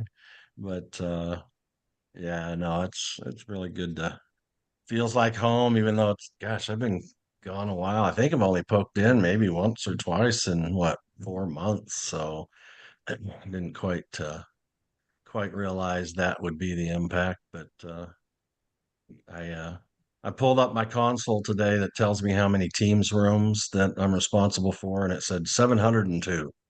I'm just like, wow. It just keeps growing and growing. It's between our offices and job sites. It just keeps getting bigger, but That requires it's a lot of busy. abstract thinking for you. Yeah, you know, my head's not around so much kind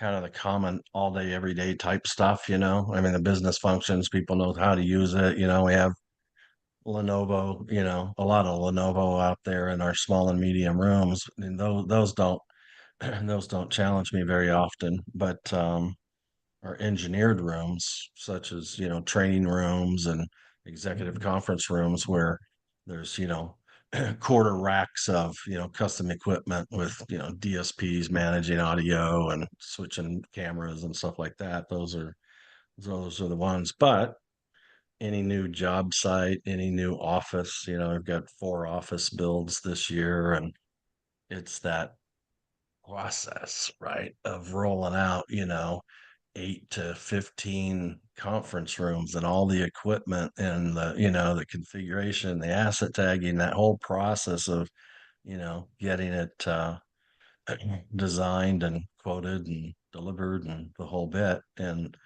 we're working fervently on, you know, trying to get that as streamlined and automated as possible. So we have predictable results that we can rely on. So, you know, a bit of a different focus, but around, the same tech that I love. It's not so much, I found it's not so much about, I mean, it is, if you're in production, everything's about the right platform, and Zoom wins hands down. But, but, it's just a matter of the dependencies organizations have to meet and grow and execute business, all day, every day. It depends highly on COVID or no COVID, depends highly now on the ability to virtually meet and not be limited just because they walked into a room and fired up a virtual meeting. This is to try to break down those walls as if they don't exist and allow them to be as creative as possible. So it's a fun role. And Jeff, I would personally like to thank you for choosing David Paskin to take over the whole of this show. He's done such a wonderful job. Hey man, even when I was the active host, I always wanted to be a lot like David. David is a genuine Pain in the good-looking dude in front of the camera. Pain He's got in a the great personality. Wait, where's my? Hold on, where's my? Oh, here it is. He's a regular pain. That's what I was looking for. No, I'm glad he's done what he's done. Thank you, David, for all that, for keeping it alive and well. And it's still just a great community of people and knowledge and the willingness to share and so forth. So I'm assuming, is Robert the host today? Is he the designated host, or is it? I passed it to David? Robert. No, I passed it to Robert right before we got started. He's the boss. Robert. But you should know that Robert, I mean, he's a special guy, because last week he was the only one who was able to keep his hand raised the entire meeting, right? When all the rest of us Zoom was automatically lowering our hands, but Robert, he persisted. It's just that when I got it up, I didn't let it go down, David. That's all I did. Somebody programmed into their stream deck, lower all hands and raise Roberts or something. Huh? No, it was actually it was a really interesting discussion last week because Zoom had, I don't know if you know this, back in July, I think they announced Zoom has this new thing where it will auto lower hands after a certain period of time, unless you stop it. And so, like, if you, Jeff, I don't know if you're on the latest version, but if you, raise your hand and now start speaking and then stop. Okay, so I have a question and I got my answer, so thank you. So now, in just a second, you should start to see across the bottom there, we're going to put your hand down. Oh, it does, yeah. Yeah. Yeah, very cool. Which we had never noticed before last week. But Robert's never went down for some reason, or never went up. So did you get the pop-up message, but it never went down, or no message? It was a mixture of two things. I didn't notice the message initially, and then when I put my hand up and I started speaking, when that message came up, I actually, there, my hand has gone up. Did it just read your gesture? Yes, it did. And I think I might have my gestures off. Yeah. So what happened is that I muted my mic. Now, if you mute your mic before the countdown gets to 0, it won't show you that message again. And that's what we realized when we started playing with it. Gotcha. But it took a long time to figure out the logic. It wasn't that straightforward. Yeah, no, that's interesting. Those are some pretty fine details to build a feature on, and when you think about it. So well, very good. Well, I'll have to say I don't know this Ben guy, Ben Slotsnik. I am Jeff. I'm out of Kansas City, and way back when started the Zoom Test Kitchen. But where are you from, Ben? I'm from central Pennsylvania, and I've only come once or twice before this. But I've watched a number of the YouTube Yeah. recordings, and it's always been, especially during the pandemic, was always very helpful. So I thought I'd come on again, and I may come on more frequently. Oh, very good. Good stuff. Well, thanks for coming back. I mean, you were with us way back when then, so Ben, what it's are the really sorry, go ahead. yeah, go. No, go ahead. I was just going to ask, like, what are your use cases for the use of Zoom? I'm looking at new use cases, but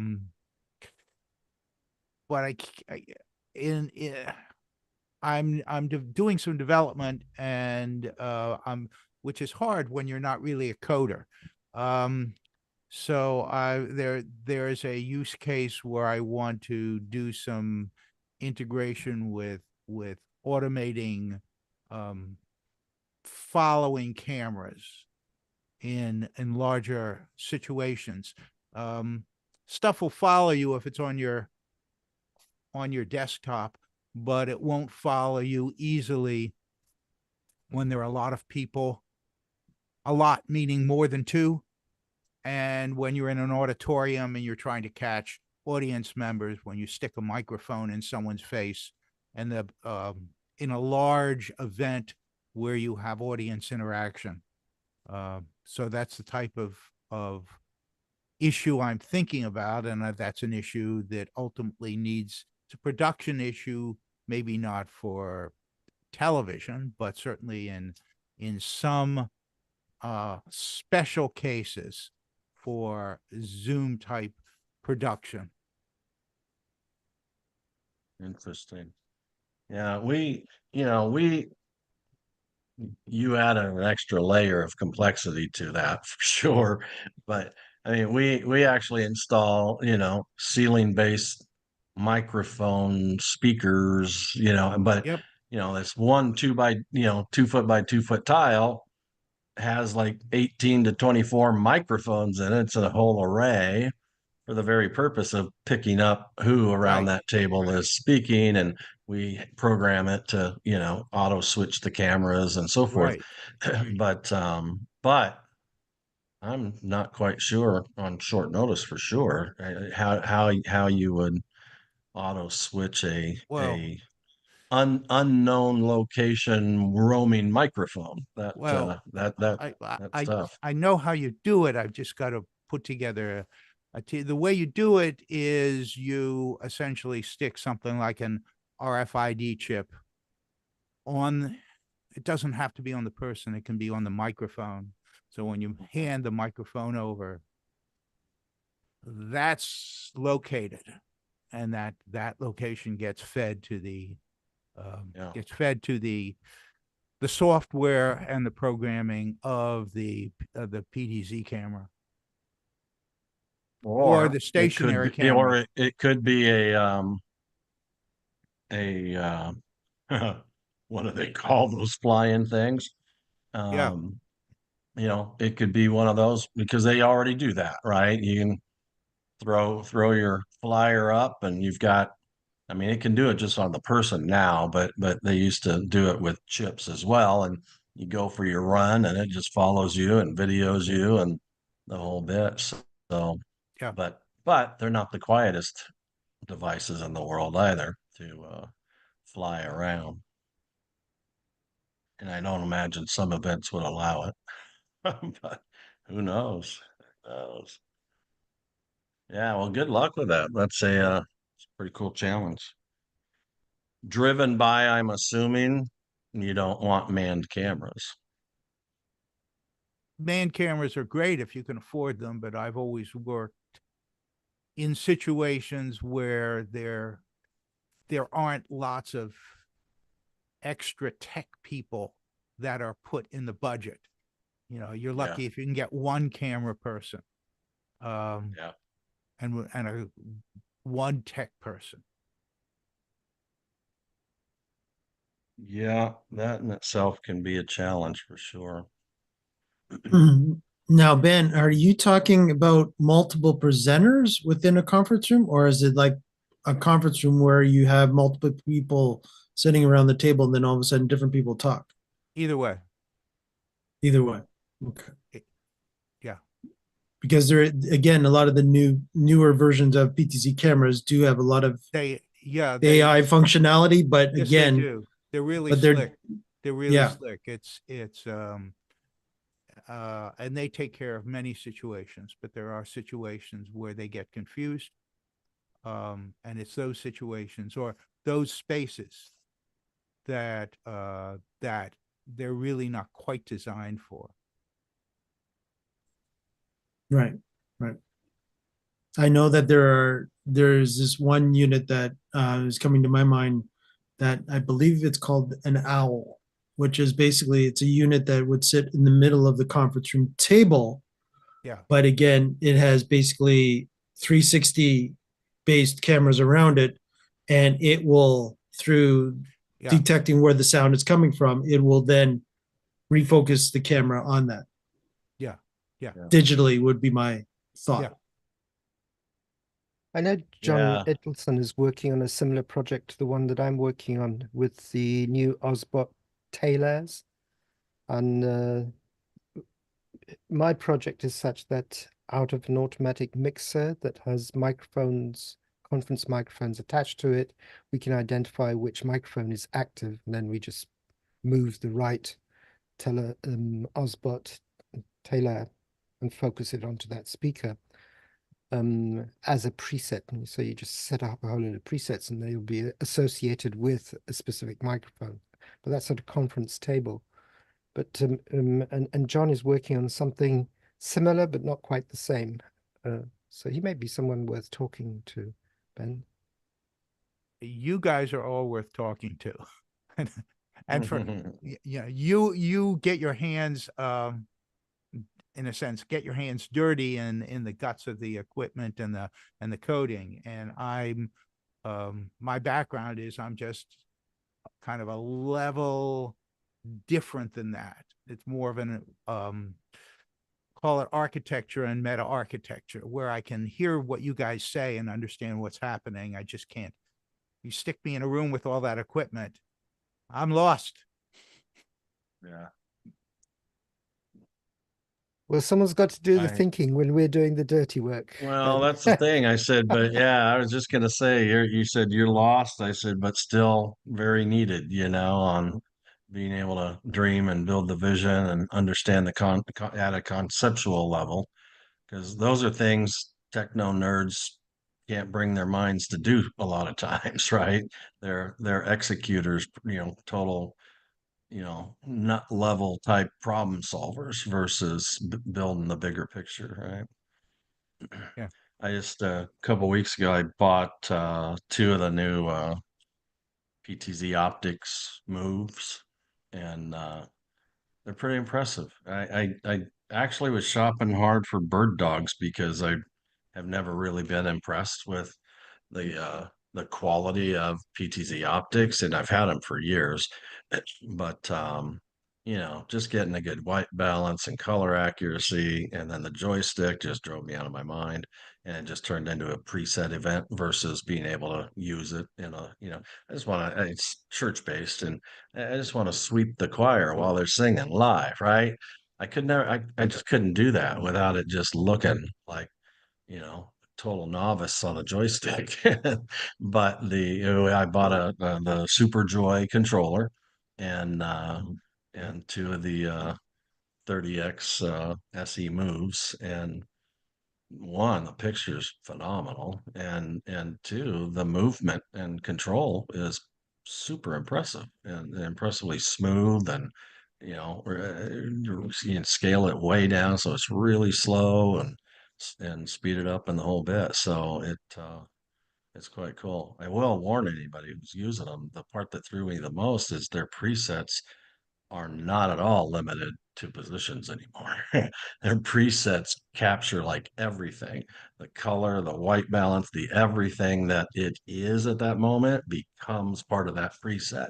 And so they coach that, and I had to figure that out after, like, what the heck? And I'd hit a preset and things would change. And it's because I made that preset a long time ago and lighting was different and the whole bit. And it captures it all, which, I mean, the fact is, I guess it's really true. I mean, if you're on the pulpit and it has spotlights, it's going to be different than going over to, off pulpit to a choir director and so forth. And so if you can get everything color balanced and white balanced at each position, it makes sense at the end of the day.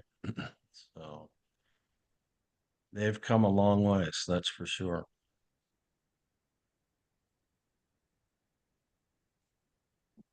I unfortunately am going to have to leave you guys. It's 7:20, it's 11 p.m. at my end. So, and tomorrow I am participating in an event where I am going to be pretending to be a wise man amongst two other people, wise men, walking through the city. And so I need to get some sleep before I do that. So I'm going to hand this over to someone. I don't know if David Paskin's still here. If he's not, Mike, can I just give you the host? Or Jeff, would you like the host? No. No, Mike can take it. You got it. Yeah, I'll take it. Thank you very much. Jeff, lovely seeing you. You stay well and hope to see you again soon. Do pop Yeah, in. take care, Robert. Really good seeing you. I'm going to have to go too, but it's been Bye, really Jeff. nice talking to all of you. And Take care, Ben. yep, see you. Take care. Bye, Bye. Ben. So, Jeff, it's good to see you there, son. So you've been busy. That's good. They've been keeping you Yeah. hopping. Yeah, it's a great org. I mean, I got so many great things to say about the organization itself and their culture and leadership and people I work with. I mean, it's amazing. I wished I could have found them 25, 30 years ago, but needless to say, yeah, busy but not stressed, it's just a new concept for me, which is great. And I still get man, I just went Christmas shopping. We had funds, that needed to be spent at the end of the year, and Yeah. End of your yeah, budget. spent it to upgrade four conference rooms, and I bought 8 OBS bots and 16 what brand are they? Pixel tube lights and tripods. So when our leaders are on, either event-based broadcast or important meetings or whatnot, I did battery packs, a power cable, and the light and tripod. Got 2 of those, and the OBSBot Tiny 2 cameras, and man, I mean, I converted 4 out of the 12 speakers at our all hands, and it was night and day. I mean, it really woke up a few people. Like the first 2 were the worst, and so I got them fixed up. Well, then we went on into our second rehearsal, and everybody remembered what they looked like compared to what they now look like. And they were like, holy smokes. And that caused 2 more people to reach out and ask for lights in the camera. I'm like, that's cool. So the demos, right? The demos work pretty effectively. So just if they can see it, they'll buy into it. So it's good. Work a lot with our executive team, from Yeah, broadcasts and they want they want you to make sure that you look good, or you make them look good, I should say. There you go. I yeah, got the right words yeah. out there. And they didn't hire. I mean, we didn't talk about that in my interviews.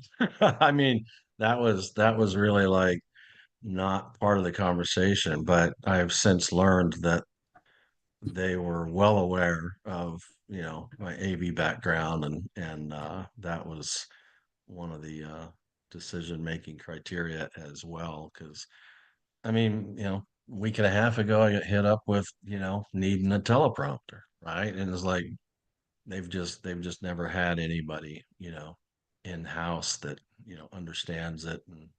And we did a live town hall, a couple weeks back in our cafe. And, I brought in my Mix Pre 3 and an SM58 primarily because the kitchen is right next to the cafe and they're banging away getting lunch prepared, right? And this was a 8:30, 9 o'clock type town hall. And, just everything that, people have shared and I've learned and so forth, I PA'd the room and got the right kind of mic and explicitly the Mix Pre 3 with the noise assist on it to take out some of that banging and clanging, and it worked out just amazing. So it's fun to be able to. I mean, I haven't completely walked away from what I used to do, which is a good time. Yeah. Yeah. I put a link in the chat to a software company that does tracking for PTZs and other kinds of cameras. Hopefully that gentleman hears about it or sees this part of the recording. Mr. Moko. Yeah, MRC. I'm quite familiar actually with the MRC guys as well. They actually work, Jeff. They will, if you are interested, they actually Polymotion. The MRC guys actually, their software will work with. If you need to go that next step, that you want to do like a remote into a PC, so you can actually control the actual AI. This will take it to that next level. Yeah, there you go. So there's all the different manufacturers that they work with. The Frank's showing us. Yeah, I see that. Sony, PTZ, Bird Dog, Pretty much Panasonic. everybody, That's cool. right? So yeah, which to me, I mean, I don't know if I'm right or wrong, but I mean that kind of has to mean that they're talking Visca, right? To those cameras, I would assume.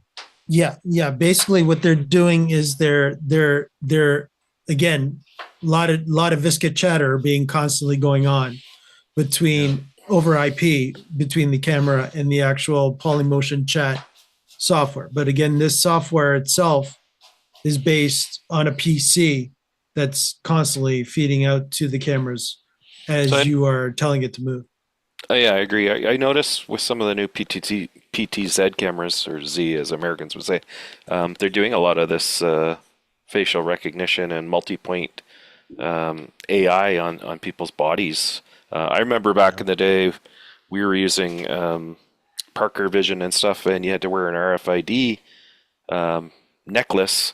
And if somebody held up, something demonstrating in the room, it would block the receiver, and the camera would go into a seek mode. Like, this is much more intelligent. Like, this is 20 years later, right? Yeah. Yeah, I mean, even an OBSBot will. It's hard to lose an OBSBot camera. I've done the Insta360, and I can lose a Insta360 follow me. The OBSBot is amazing. Like, even if you end up behind a whiteboard for a moment, I mean, it has like this anticipation, right? And it's like, wow, I don't know, somebody programmed some pretty incredible stuff. Pretty amazing. Yeah, without the sensors and the whole bit. Yeah. So basically, on the PTZ optics models that you're talking about, Jeff, this takes so you wouldn't use their AI with this AI. It'd be one or the other, because you would confuse both. Yeah. Right. So you would definitely, if the AI that's built into the PTZ optics is not specific enough, then this would be the next step, because this would be really specific. But again, what you got to be careful about with the one that Frank is showing us is that now you have to have a powerful enough PC to keep up with the changes all the time. So it wouldn't be a machine that you would necessarily run Big deal, though, and on. If you can't afford a couple of camera people, like if you're going to automate this because you don't want to pay salary, then the computer's not really a big deal, right? Like, I mean, I guess it depends if it's a one-time event or if it's a room that's dedicated to this purpose. But if it's a room that's dedicated, and you're trying to get away from paying humans, It's a one-time cost, right? Yeah, exactly. But again, as you said, Frank, it's basically based on people's use case too. Like if it's a one time or fixed, or they use, like they've bought a set of cameras and are doing it that way. I mean, you could put PTZs on light stands with sandbags, and you could have the computer on a cart, and you could go from place to place. It could be portable too, right? If you factor in all the safety concerns. Yeah, absolutely. Absolutely. And, that's definitely, there is a lot of people that I do know that's they don't have any camera crew. They're basically all PTZs. They would rather have 6 PTZs than necessarily pay for like 3 camera people to be doing the following all the time, and just make sure you're plugged your PTZs into appropriate locations. So before the pandemic, I was doing a lot of live production, and we would have 2 camera people, and then we'd have 3 or 4 PTZs, and I'd be directing. So the important shots you would have humans doing, and all the other supplemental shots like crowd shots or cutaways or whatever, you'd use the PTZs for that, right? Yeah, exactly. And again, it depends on the type of situation too. If you have the best way in the corporate world, again, that I used to run into all the time too, is that if it was a person that loved hugging the podium, then you're fine with the PTZ. But if they were a roamer, then all of a sudden, then you had to be, it'd be better if you had a man person on that camera to make sure that they're constantly following that person, because you don't know where they're going to go next. So unless you really want to have just a big, huge wide shot, but then looks kind of weird after a while. But of course, as long as you know what you're doing in the director world, and again, are prepared enough, heaven forbid, it's better to have more cameras than not enough. That's always the important thing too in the production world is, there is the infamous, you always want to at least do like a 3 camera shoot at minimum, hopefully, at least with 2 manned and 1 fallaway shot. That used to be the broadcast standard of, always have a shot scenario, not knowing where that person's going to be next, or especially taking the corporate example. But in the, in Frank's situation, that's the ideal too, where you could easily have, a PTZ set up on stage that shows back towards the crowd. You could easily have your wide shot still. You've got your 2 manned. Then you can also have 2 other PTZs that maybe you have multiple podiums. You could already have them ready on each podium, because you might have a walker that just loves going from podium to podium too. You never know. Yeah, some of the cheaper solutions I've seen that do auto tracking, they don't do that great of a job. Like the framing's bad, or they're always chasing you. You're half out of frame, then it catches up, and I don't know. To me, that's not a quality look. But, it's, I guess, budgets dictate a lot of this, or knowledge dictates a lot of it, right? Yeah, exactly. And that's what I've run into too, is that all of a sudden there have been situations where I budgeted when I used to do corporate events all the time, and even similar situation like Jeff is now finding himself into too, where I was hired for one thing, but then all of a sudden they found out I was good at the AV portion. Then all of a sudden I ended up doing all the all employee meetings, and also some of the actual investor meetings where they would be broadcasting live. And this is 20 years ago. But yeah, in those situations, I had to take into consideration too that budget. And again, it was the scenario of, do I budget it based on per camera, or do I budget on a package where it's like, I'm comfortable with this in this situation, and then I will just make sure that I know that you can do anything you want now, within reason, of course, on stage. And, if all of a sudden you have multiple presenters that all of a sudden one loves to hug the podium, but 2 others like roaming around the stage because they don't like sitting behind the podium, but yet they have their laptop there because they're going to change PowerPoints. So you got multiple different. So if you're going to have a multi-scenario, I would definitely, myself in the production world, it was easier for me to make a package where I felt comfortable that I knew I'd be at least covering all my bases as much as possible. But there are other production companies that will base it on, okay, yeah, I'll only bring one camera, but you have to hug the podium. And if you leave the podium, well, you're going to go out of shot. All right. So there are different. So you're right. When it comes to production level and also budget level, that will change all kinds of different situations. Oh yeah, but there's a difference too between live production and sort of like a corporate room in a corporation where they've got video conferencing locations. Lots of times those things can be great depending on who's involved in designing them, or they can be terrible if, I've had some experiences where they've got the local IT guy to design them and he's got no aesthetics. So yeah, there's a signal, but the framing's terrible. Things like there's no eye for video production, right? Right. Yeah, exactly. And again, this is where this is becoming huge too especially over the last couple of years too, which is now more the AV over IP coming into play. So now the IT world is now getting introduced into the AV world, and the AV world is now getting introduced into the IT Yeah, it's world all because blurring, of IP. right? Yeah. So now the IT guys have to know where before the IT guys told the AV guys to go away. I don't want to talk to you. And, if you would need internet, okay, I'll give you an internet connection. Great. But that's all you get.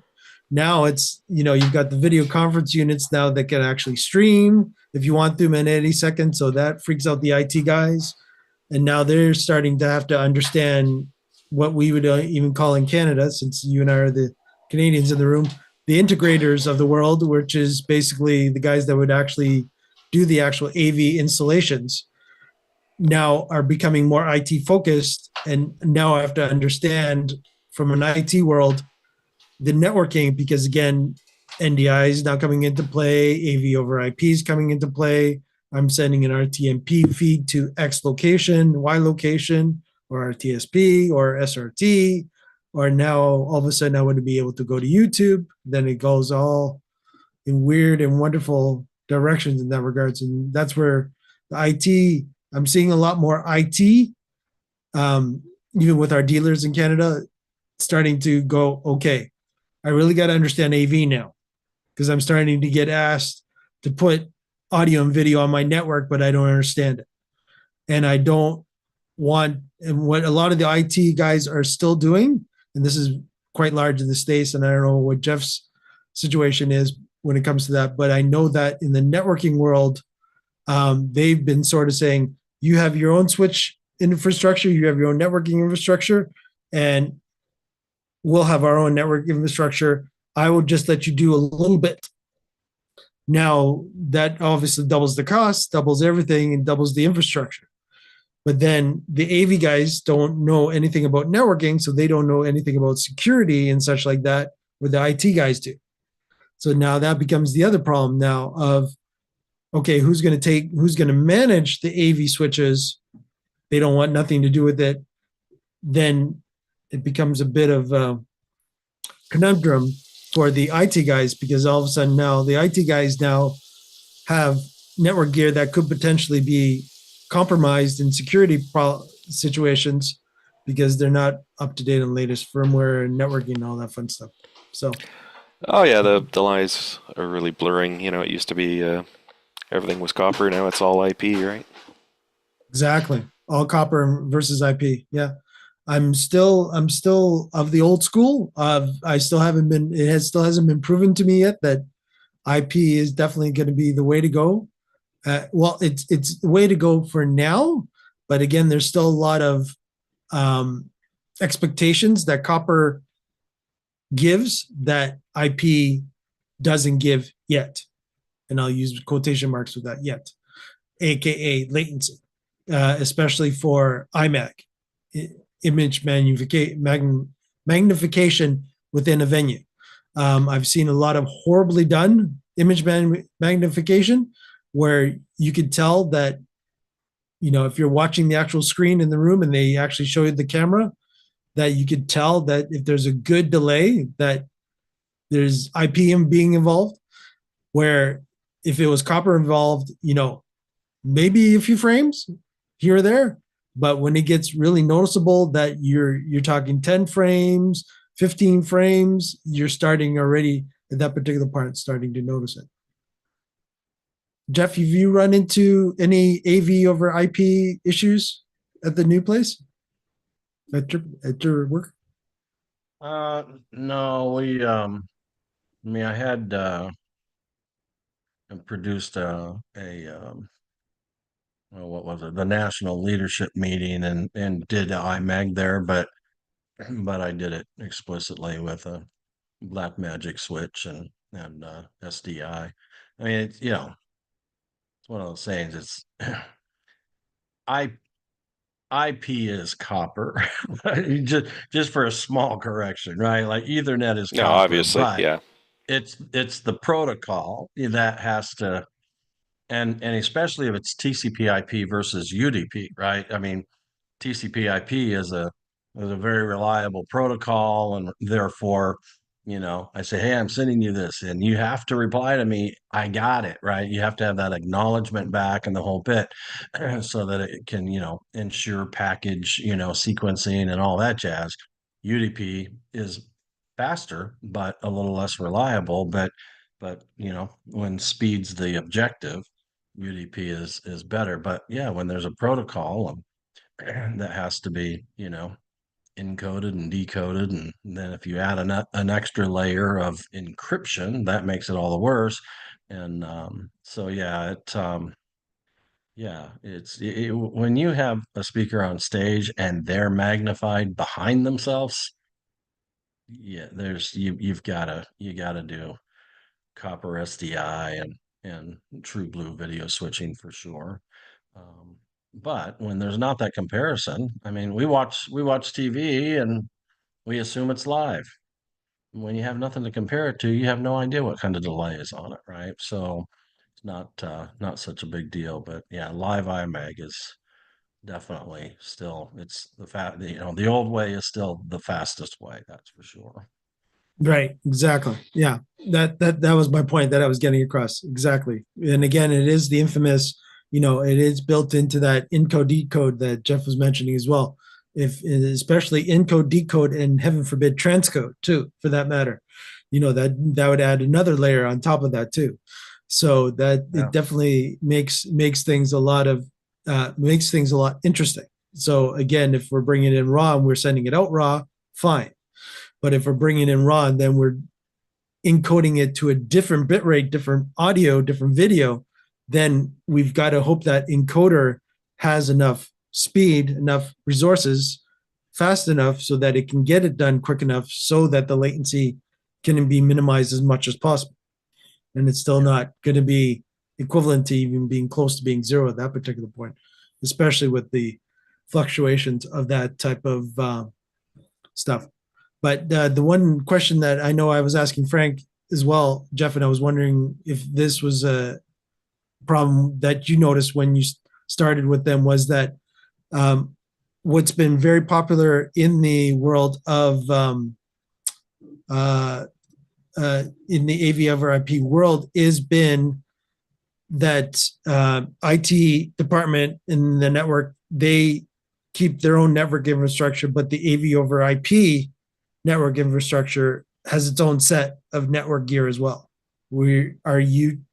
Is everybody one happy family at your work, or or did they separate you? No, we are one happy family. We've got a really very talented network team, and they understand, the objectives and goals, and they've got tools and tons of visibility, and a lot of that's improved here recently. We've been rolling out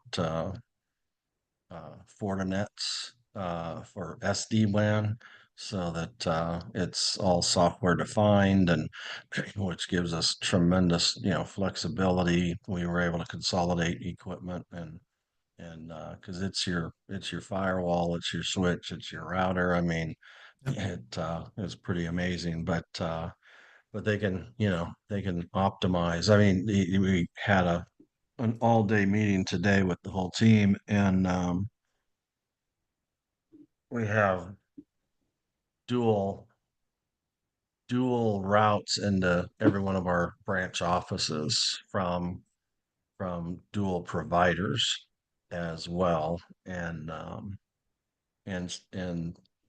I asked them, like during our all company meeting, we had some offices suffer with buffering and delay and so forth, to where, I mean, there were some offices, individuals and offices that uh, were watching the broadcast 20 minutes after I was done. You know, that's how bad some of their delay and buffering got. Now, it didn't, Microsoft ended up owning that, which is super unusual, but they owned it. It was a Chicago pop. So anybody that was, you know, pulling out of the Chicago pop were the ones that were affected, because we had several offices that were not.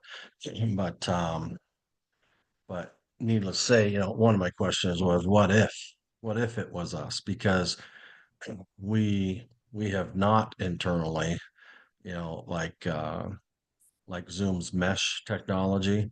Microsoft has what's called ECDN.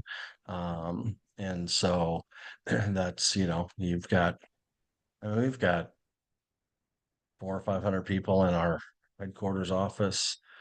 And if we had, you know, 200 or 300 of them watching the all hands from their desk on their laptop, and instead of um, you know, going to, I mean, we designated 4 of the big conference room areas as watch zones, which represents one stream versus, you know, hundreds of streams through the same gateway into that facility, right?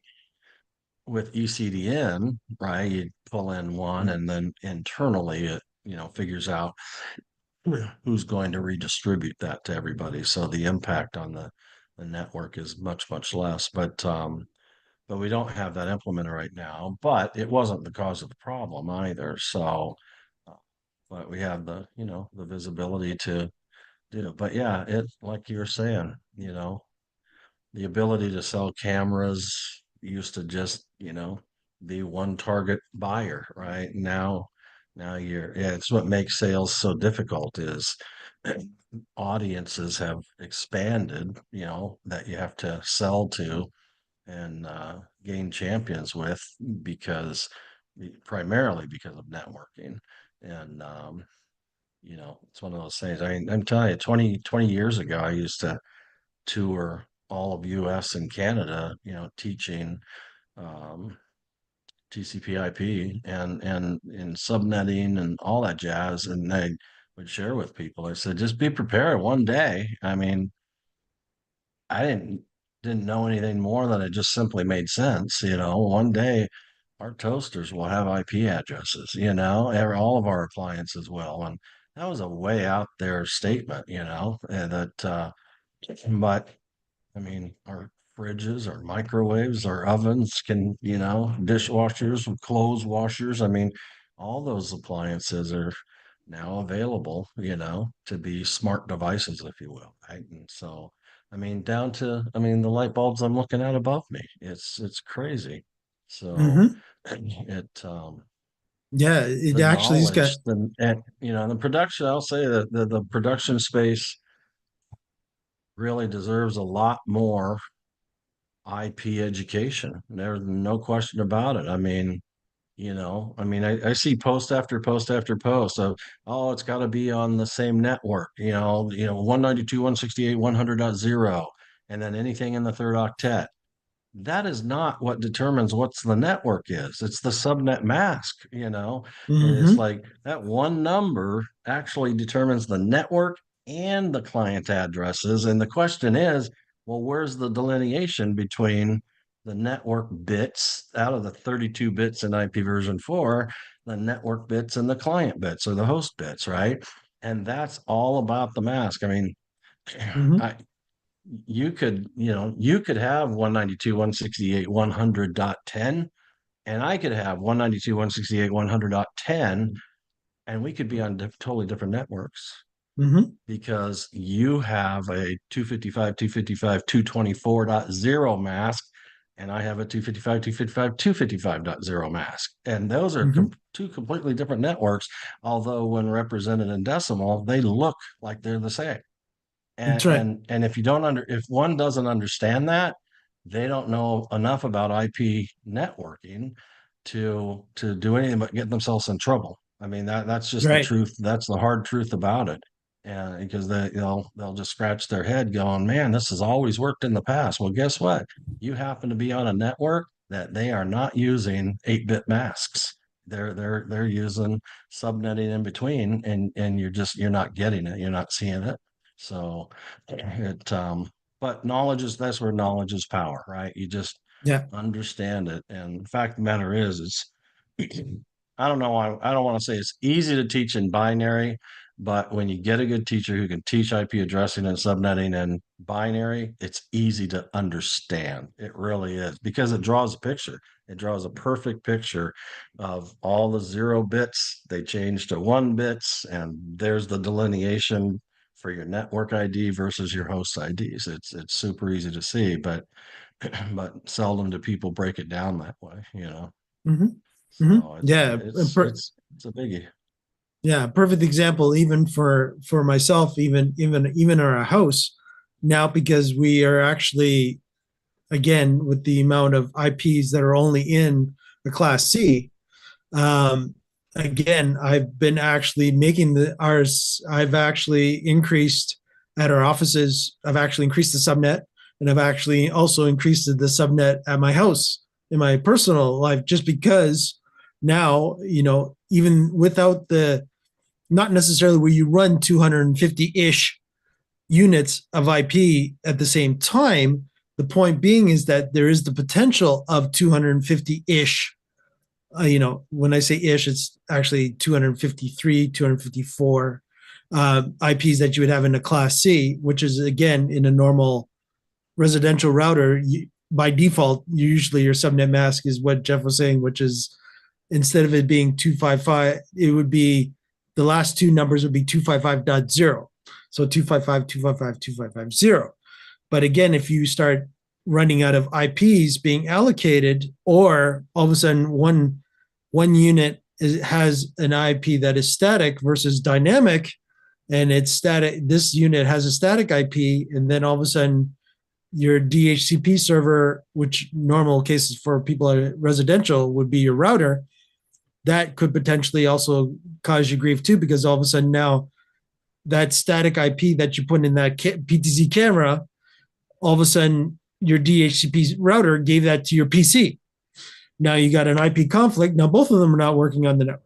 So now you've got to be very, very careful that, you have enough IPs that potentially you could allocate to all the different pieces of equipment. And Jeff's right too, by saying, now you've got you got these smart plugs, you've got these smart lights, you got the smart, fridges, dishwashers that'll let, the fridge will let you know when you ran out of milk. And, you can go all the way down the whole gamut of different things that now really use an IP that I have actually purposely expanded my subnets so that I could actually have multiple class Cs even in my house, so that it's capable of having that behind my house router as well as corporate router.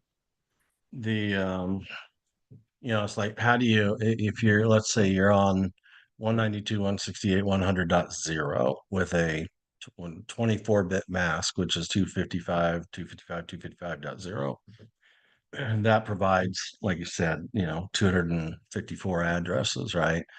The first one's for the network, the last one's for the broadcast address, so you get to less than that. But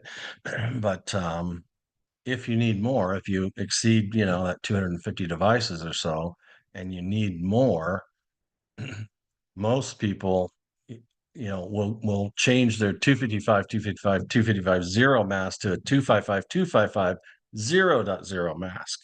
And that's an entire octet. So now you've grown your address pool from like 254 addresses to 16,000 addresses. Like, it's like, that's a heck of a jump, and so with that, to understand that, well, those are 8 bits that were originally limiting you to, 250 some odd addresses. Can't I just make it 9 bits? And you go, yeah, and that's to change your mask from 255, 255, 255 to the new mask of 255, 255, 254, which is 1 bit further in, but that's where you have to understand and be able to visualize it in binary to understand what really just happened, because decimal is a convenience language. It's just like a domain name, We're not going to type an IP address to get to a website, so they created domain names, and they had to then create DNS, right, to resolve a name to an IP address. Well, guess what? You only get to a network with that. You can't get to a device. You have to shout when you finally get to the network where the device lives. You have to shout, hey, I'm looking for so-and-so, which is the IP address call out. And out of, 200, let's say 200 devices that are on that network, one of them says, hey, that's me. And I'm at this MAC address, right? And so then the packet can finally get to the device that was intended for, but then it still has one more hop, which is called the port, right? That's the colon what number, and that's the actual application inside that appliance or PC or whatever the case may be.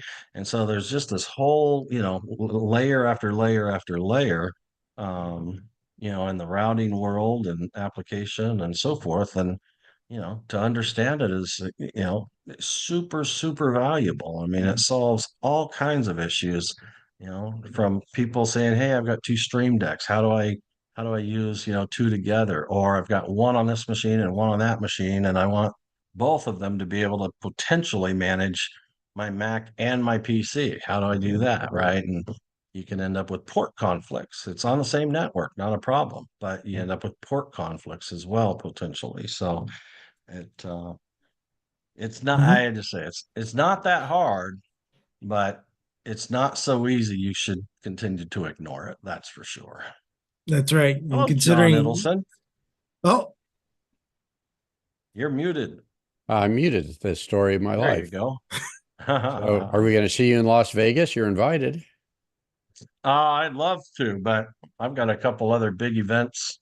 The Infocom that I'll be at in April in Las Vegas, and in February I'm going down to a what's called the QSys Experience Center. Yep, I know that one.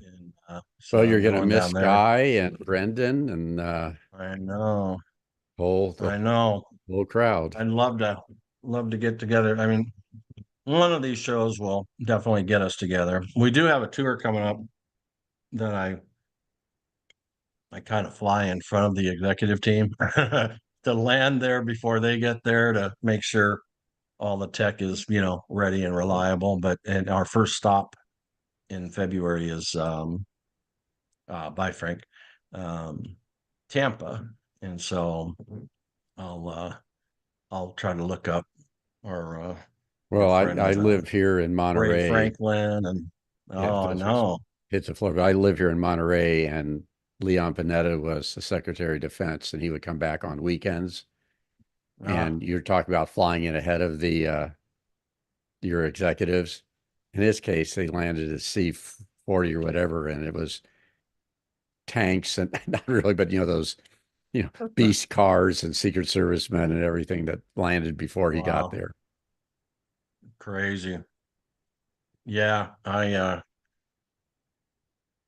always wondered how they, move all the big black SUV limos around, and it's got to be an incredible logistics challenge, to make it all happen. It's not like looking for your local gas station to fill up a tank.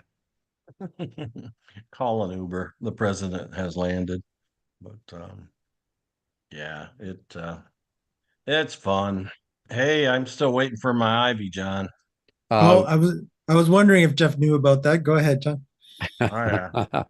Well, there are 2 people on this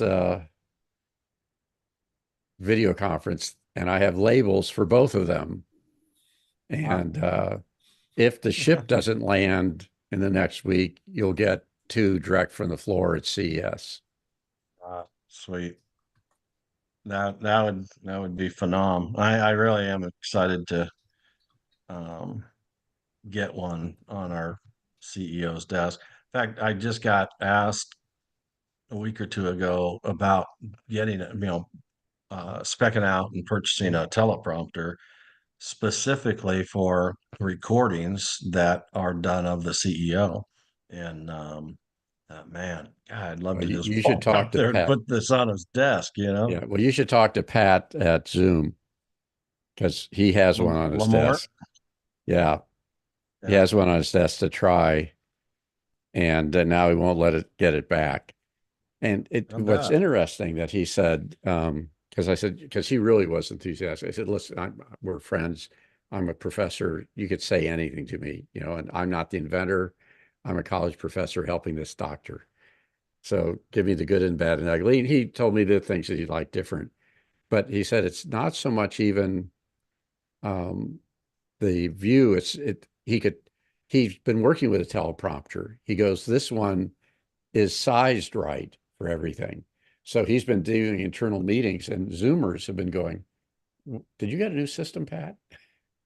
And he just replaced his teleprompter on his desk with this, but he sits differently, gets a little closer to it, and it's really he's become quite the vocal advocate for it. Yeah.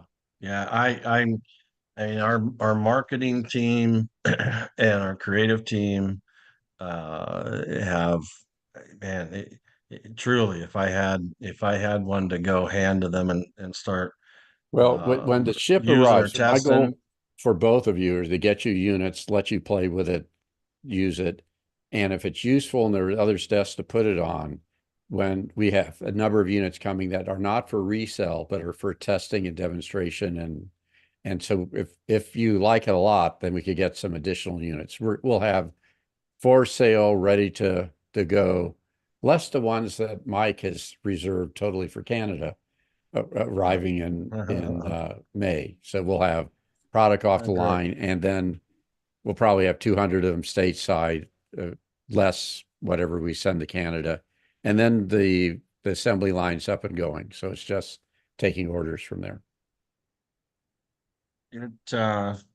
Yeah, I'll have to see how it goes. I mean, the sooner when I get that first test one in, that'll start telling more of the story, because we have all hands meeting twice a year, and I did the last one in December, and I mean, not that all the presenters are in the headquarters building, but several of them, most of them are, but not all of them, and so.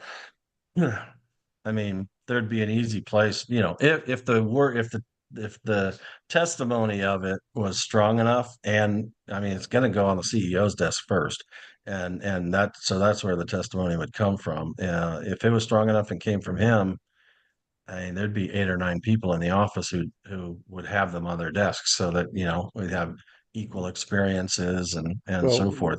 I mean, they already experienced in December. Out of the 8 or 9 that were local in the building, I went out and bought some OBSBot Tiny 2s with some tube lights and little tripods, and I changed their world. I mean, we went from rehearsal 1 to rehearsal 2, and that was when I did the transition, because that's when I saw how awful a couple of them looked. And when they came and signed on in rehearsal 2, their peers were like blown away. It was crazy cool. Well, I would Just keep from those that camera lights, and 2 because that will lights. work nice with this, because I have external lights with mine.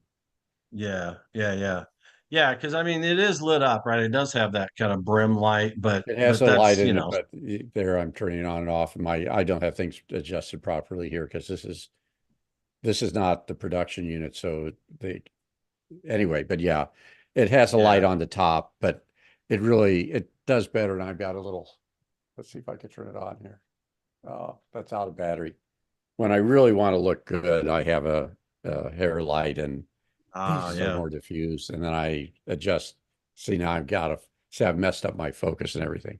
But then I get It's a coming color back. There bars. you go. Yeah, get my color Uh-huh. bars and get it looking good. Well, Graham's very excited. You know, he's had these units and he's been able to actually try it with his fellow colleagues. And Cool. you know, your colleagues never have any respect for you when you're in an organization. You know, it's and so even they're impressed. So he's more impressed than his friends who normally poo-poo always says, "Hey, you really did something good." He goes, "So I've been a Yeah, doctor for that's great. 40 years and done all this, and now this is the only good thing I've done." That's cool. Yeah, I sent out before our final rehearsal, I got to kind of reiterate what I shared on the kitchen, who knows how long ago, but it is, our new three-piece suit is lights and audio and video, quality of all three of those things. And I said that, thou who looks best on camera is the authority of the meeting. And just made no bones about it. And gave them some framing examples, good composition and poor, and most of them took it pretty good. A couple of them had, one in particular had kind of a bad habit where they're so, they don't come across nervous. They come across really, really well, but they really, when you meet them off camera, getting prepared for the event, they're super nervous and really gun shy. So they print out their notes and they have to have them in their lap. And so to protect the page turning in the lap, they have to do that, right? And get it, make sure their page turning doesn't end up showing, and it just kills decent framing practices, right? But they ended up looking a lot better as far as lighting and camera quality. And but yeah, It's a journey, not a destination. yeah, it's not. I even it's interesting you say that because it really is, right? I put in my description as we crawl. I literally use the word crawl towards improved video and audio. We can do this for now, right?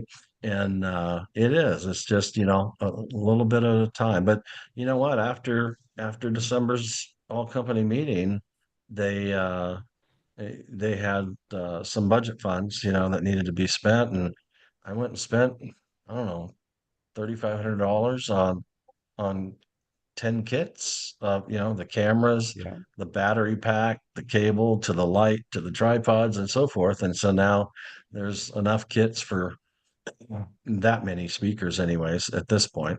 But Well, I the think the thing I like, downside, I'll tell you the one downside, I mean, the quality, OBS bought one in my world because their auto tracking is phenomenal. InstaLink or Insta360s is close, but it's too sweepy jerky, and you can get lost. It can lose you. yeah. I couldn't get OBSBot to lose me. And their picture quality, you can get them both to match, and they're both really good, as far as they look really good. But the downside on both of them in the corporate world is they're not Hello compatible. I had asked you guys about that with the Ivy. Is a Hello compatible, which is when it sees you, it'll do facial recognition for authentication, but it can't just be a camera. It has to have, I believe, LiDAR in it because it has to get that third dimension of depth as well. And that makes it, certifiable by Microsoft to be Hello compatible. But I went ahead Our, and bought them anyways. Why? Because that wasn't the problem I was trying to solve. yeah. The And problem when you mentioned that, the camera circuit board that's built in the Ivy could be, Wow. because all it is a different sensor that gets into there, but Yeah. a lot more I, engineering. I think, I mean, the bigger the organization, the more requirement. I mean, my feeling is predictably is that you'll miss out on sales opportunities in the big organizations because it'll be a camera that won't authenticate. It's not it's not that it's not certified, it's not certifiable, because it can't do it. Windows won't authenticate through it. I mean, Windows literally says you can't even configure this because your camera device is not able to. So it's just one of those things. It wasn't Ivy's designed to so- cure so- that problem either. I get it. security is a bigger issue, but Jeff, more importantly, it's 2024 and you look and sound very happy. I am. Thank you very much. I told these guys earlier, I looked up on my dashboard today, my team's dashboard. I heckled them on YouTube earlier. I said, I He said, sure did. Teams rocks. He sure but, did. But anyways, then I joined live, but my dashboard says I've got 702 conference rooms under my watch, and that mix between our offices and our job sites, it just keeps growing, and it's not that I mean, I'm super busy, but I'm not busy because of broken rooms, I'm busy because we're so lucky we've been able to get where we are without processes, and so I'm, developing a national partnership with the provider and the processes. And today we're talking about integrating our service ticket system to theirs so that, their local branch will, be instantly aware of a ticket that just came into our system for conference rooms. I mean, there's just, all these processes that really need to be developed and formalized and so forth. So that's what's keeping me super busy. But I'm super busy, but have some of the best life balance ever. Truly. I mean, Well, it's good life crazy. balance and being busy is fun if you're doing fun stuff. It's the lowest stress busy I've ever had in my entire life. It's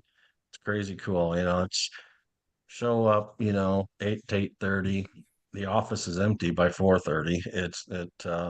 And it's relaxed, but everybody knows their job. They work hard. They're very talented and skilled, and you just get it done. And you'll have time to play with your kids, little more musical gigs.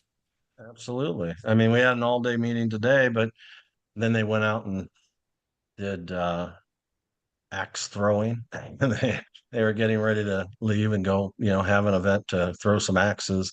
And I said, hey, I need to, go take my boy to the airport so I can get back to college. And they're like, all right, hey, we'll miss you. But, I mean, it's just, I wasn't asking. It's just letting them know why I wouldn't be there, and that's the culture of the organization. I mean, truly, truly, it's not just in print, it's in practice. When you take vacation, you better not call work. You just better not, because they'll give you crap about it, just because hey, you're on break. Don't don't answer emails, just go break. So it's quite cool, really quite cool. So before I run, I just want to say Mike Graham is just coming off of his vacation and birthday, but he's real excited to be working with you. And so once we get through CES and once you get a unit, because until you get a unit and really know whether you want to give us the hard talk, but he's definitely excited. The letter that you sent really was encouraging. Very good. Very good. And for Jeff's sake, Jeff knows what I do, so I won't necessarily talk. I don't talk about how I work and where I work on the Zoom Test Kitchen, but that's good news. Thanks for that, John. Okay, you guys take care. Take care, John. Good seeing you, John. And good luck at CES. Yeah, good luck at CES, John. And I look forward to talking to you guys when you guys are back. Well, we'll see how much luck I have. I always set aside $50 for gambling. I've never come back with it, but we'll see how lucky I am. That's yeah, right. I don't have David. Is Ray going to be out out just there? said I don't have 50 this year, so I'm 20. Okay. It's been reduced. It's been reduced. That's Take it. care. So I don't have David's sound effects, so I can't go. Wah, wah, wah, but it's there. Okay, it's in there, and There you go. It's there. Take care. Thanks, John. Take care, John. See you next. Well, good luck at CES. Yeah. So he's going to be there all week next week. That's going to be great. Him and Ray. I believe John will be actually at the actual booth at CES, and I think Ray will be his remote guy so that they actually could have both units on simultaneously doing the demo. Very cool. Yeah, very cool. They're doing a great job getting the word out, and and to a lot of right people too. I think it'll make a big difference. So Mhm. yeah, I mean, it really changes the game on on the complexity, the historical and even current complexity of teleprompters. Mhm. It Yep. it I would there's certainly use cases that it won't fill. I mean, it's a small teleprompter, it's a 10-inch screen, right? But Right. but so if you're trying to cure, I mean, if it's truly a teleprompter, script rolling text, then the closer it is and the bigger the screen is, the more eye shift there's going to be. You need to, because it's a big screen, you need to back it up, right? But Exactly. because then that shift is just minimized and so forth. But the other thing that's coming is, this camera is above, right? It's above my actual screen of Zoom, like everybody else's. It will be a non-issue one day. And it's not very far away. It's already in place. It's just not commonplace. But AI is fixing wandering eyeballs, and I saw a demo of it last week. I mean, this guy, he was eye contact. Right now, I'm for real, eye contact. Then he'd turn his head like this, and he'd still be eye contact. It's just like, what? I mean, it was bizarre. And what a good job it did. And I think, am I right or wrong? I think it was an NVIDIA, and they're doing it, demoing it at the GPU level, which is like, that's kind of the best It's place to do it, as far as yeah, performance and so forth, right? yeah. But And getting back to that, the AI and the PTZ software, I believe they utilize a lot of the NVIDIA card as well, to just so that it's got the processor to handle, again, the capability yeah. of being able to, because the CPUs are still not there. You need the GPUs. Yeah. Oh, absolutely. I think the GPUs have gotten leaned on hard for a lot of reasons beyond its original kind of gaming. So Oh because yeah, they're just so fast. But yeah. I It's mean, all about those CUDA cores when it browsers are comes using to them. NVIDIA. Discord wants to use them. I mean, Yep, they can yep. get exhausted pretty quickly if you're not Oh careful yeah, because yep. I mean, they can, most of them will, I think the common line will only support like 3 to 5 um like users, application based users Right. at a Mm-hmm. time, right? Yep, yep, And yep. so I there was a time I had no idea GPUs were by default turned on to use your GPU. And I found out at a show that I was doing some work at, and man, I shut down, the browsers, I shut down the Discord. I mean, just everything I could to get all those other applications out of the way and or close them. But when you don't know, you don't know, but yet you have consumptuous applications burning those GPU cycles, or not really burning the cycles, but still claiming the channel, if you will, if that's what they call that lane. But anyways, yeah, it's lots of things to know. It's what we love about this industry, right? There's just Mm-hmm. all the minute details to learn about and understand and remember when you need them and all that. Yeah, yeah, and definitely So doing you your keeping checks. you're keeping busy?